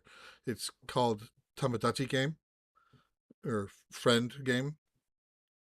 Think Squid Game, but all the participants are high school friends, and they are put in a situation where their friendship is challenged. So I have not watched Squid Game, but I watched like the first 20 minutes and I'm like, nah. But Tamagotchi Game I'm liking. And there was one other one I wanted to quickly mention, but I can't think of it. So if I think about it, I'll mention it after Tim's done. Okay. Yeah. For me, I think the hobbies I'm into definitely influences what I watch, and vice versa. So I think for me, it's definitely that way. And even books, media, music, whatever. So it goes back and forth. But I also, when it comes to watching things on TV and playing games, because of time for me, I have to pick and choose. So sometimes I'll choose to play games over watching something. But recently been trying to watch more things, especially with my spouse. And we've been watching Moon Knight as well. We got through some of the other Marvel stuff. Actually, we need to get through more Hawkeye because we were I think we're a few episodes shy of being done with that one. But we usually keep up on that kind of stuff. But we've been kind of falling behind a little bit just because of the move and stuff like that at the beginning of the year. But yeah, definitely into Disney Plus stuff with all the MCU shows. And unlike Marty, I'm not sick of the superhero stuff. I'm like, give me more. Give me more of that stuff. Even if it's DC, I like DC. Yeah, DC stuff too. I like hearing when you're talking about it too, because sometimes I can't get to watching that kind of stuff. Like I haven't been able to watch a lot of that DC stuff, especially the new one with that wrestler. I can't think of any names right now. Peacemaker. Peacemaker. Thank you. Yeah, thanks. So that was surprisingly good. Yeah.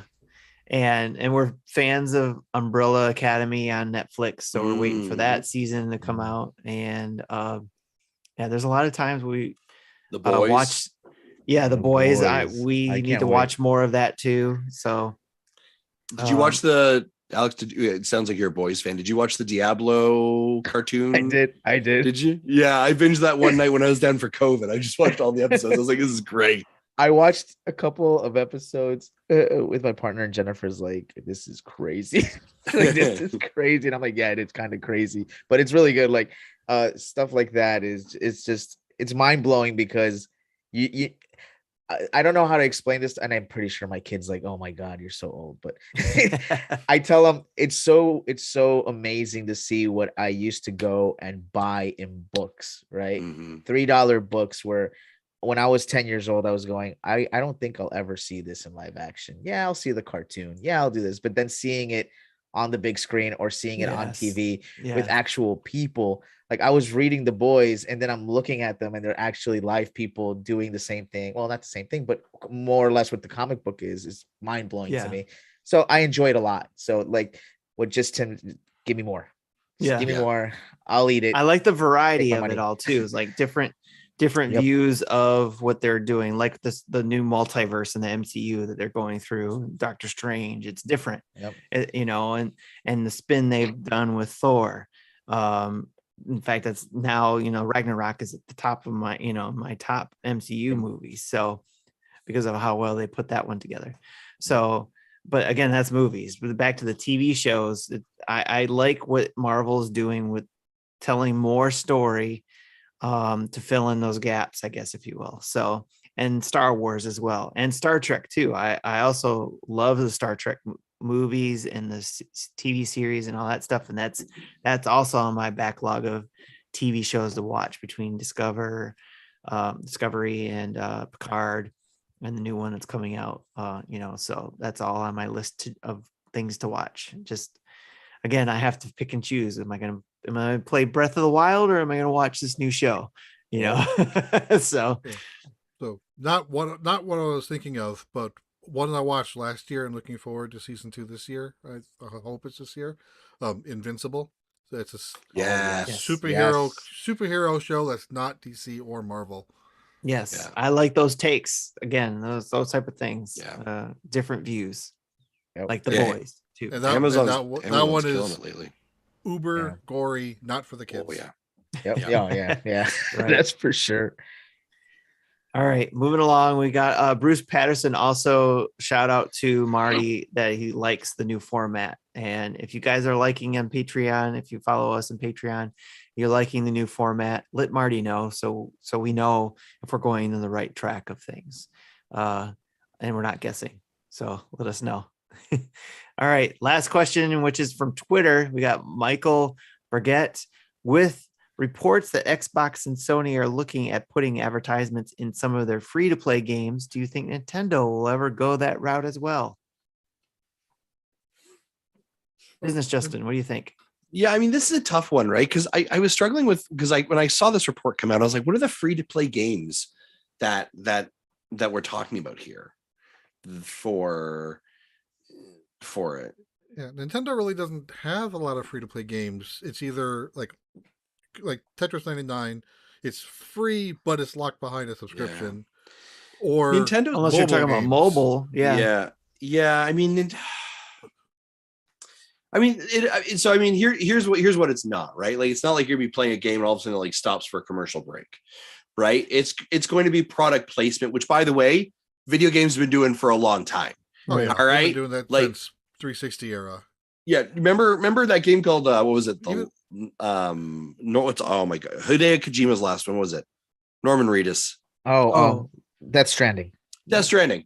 Anyone know the drink that Norman Reedus drank while he was in his place? Monster Energy drinks, right? There's a ton of racing games that as you fly by them, it's on billboards, turning on the radio. By the way, it's so advertisement have been in video games for such a long time. Like they're kind of intrinsically connected in some way.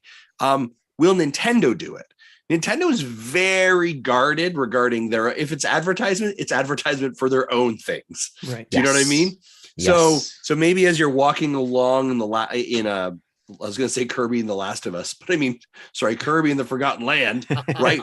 One of those billboards in the background of the broken down city. Oh, look, there's an advertisement for Mario Odyssey, but it's all broken down and kind of crinkled, right? It might be kind Zelda of like a remake. Yeah, it's more like it's almost kind of like an Easter egg more than anything else, I think. But Nintendo's very cautious of, and you got to think about it. They're a very conservative company. They're very conservative because in a lot of ways, their target audience by default, a lot of times is kids. Yes. So they have to be very like mindful of that line that they walk of advertisement to children is a very dangerous, slippery slope for a company that is set up like that way. YouTube says hi. Yeah, exactly. And that right there is why I would say no to that question. Yep. No, Nintendo will not go that route. Yeah. I'm actually I was about to say the same thing as Justin. I think it's a cultural thing. I don't think Nintendo would risk what we know about them as from a cultural aspect, right? Nintendo's very conservative. And for them to start adding ads, that's the big, it's funny because you can see the cultural differences even to the aspect of sports. People are mind blown by the fact that we have commercial breaks in sports. That's unheard of. It's only heard here in America. Everywhere else, there's no commercial timeouts. No. Oh, let's go to a commercial timeout. So I highly doubt that Nintendo would be like, all right, well, let me just put some Monster Energy drink backgrounds in Mario Kart. I think that would be out of their culture. So it would be a huge culture shift if that were to happen for Nintendo. Now that being said, there is the Lincoln BMW that you can get in Mario Kart 8. The Mercedes. The Mercedes, yeah. So they're not necessarily above it, right? Like, but it was also in Mario Maker, by the way. That's the little Mercedes. That's right. What should we call it? Little like icon for you to play as, Yeah. Car. So they are very into their product placement sometimes. Yep. Yeah. Very, very good question. I like that. So keep them coming. And don't forget, we do have a voicemail too that I'll talk about in a minute. And that is because we're at the end of the show. So thank you all who came in and watched us live. Alex, thank you for coming to hang out with us. Amazing. Thank you. You got the ultimate live seat. So, but thanks again. Where can they find you again? They can follow me on Twitch if they want to see some Mario Maker action. Twitch.tv/VenomNYC. Excellent. Thank you very much again. And gentlemen, thanks for coming and hanging out as well. Here we are. We're at the closer. YouTube, we have 6,136 subscribers. Thank you all for subscribing to us, along with the Twitch followers, 1,267. You followers listening who are hanging out with us or maybe going back and watching the video, don't forget to subscribe. Like Justin was talking about earlier, you can use that Amazon Prime. If you're watching The Boys, you probably got Prime. Use Prime to subscribe. We've got 29 Twitch subscribers. Let's add more. Let's get it bigger. Maybe we'll have our own little Twitch party to get that viewership up or something. Who knows? Like Justin alluded to earlier as well, get 20% off your Manscaped order with free shipping with the code NINDADS, NINDADS, NINDADS, which can also be used at Gooder. Don't forget about them as well. And also Glitch. I think you can use that code as well over there, the Glitch energy drinks. So let's not forget about them. You also, I think, get 10% off with them, if I remember correctly. Correct, yep. So also go check out our merch store via nintendodads.org/merch. Go there and you'll get connected to our stores and be able to order things. And again, I'll mention this again. This hat I'm wearing, the Nintendo Dads hat. If you're interested, connect with me. I'll work with you. We'll figure it out. So, because we don't have it out in the store yet, but we'll figure it out. Anyways, huge thanks to our Patreon producers, Dave Ernberger. This is okay. Let me work on the pronunciations here. Dave Ernsberger, Antonio Contrenio, Solo Something, and Alexander Ocampo. Thank you very much for everybody who's been our Patreon producers and our Patreon subscribers all the way through. Again, check out our website, nintendodads.org, for our latest YouTube videos, tweets, and podcast episodes. Links to all our social media and our Patreon page is there as well. And the Nintendo Dads shop. Again, the Nintendo Dads merch. Or you can find us on any social media platforms by just looking up Nintendo Dads, all one word. You'll find us on all the different things like Patreon, Twitter, Facebook, Instagram, Twitch, and YouTube. Or you can email us at nintendodads@gmail.com. Or again, don't forget about that voicemail, the good old-fashioned voicemail at 929-25-NDADS or 929-256-3237. Big thanks to OC Remix for the music throughout the show. Download your favorite our podcast on your favorite podcast app of choice, like Castbox, Castbox, iTunes, Stitcher, Google Play Music, Spotify, all those different places. Again, thanks for everybody for listening, stopping by, and don't forget to come chat with us anywhere on those social medias to let us know what your thoughts are after listening to the episode. For Tim, for Alexander, for Justin, for Jesse, and for Marty out on the ship, thanks and good night. Check you later, peeps. Bye-bye.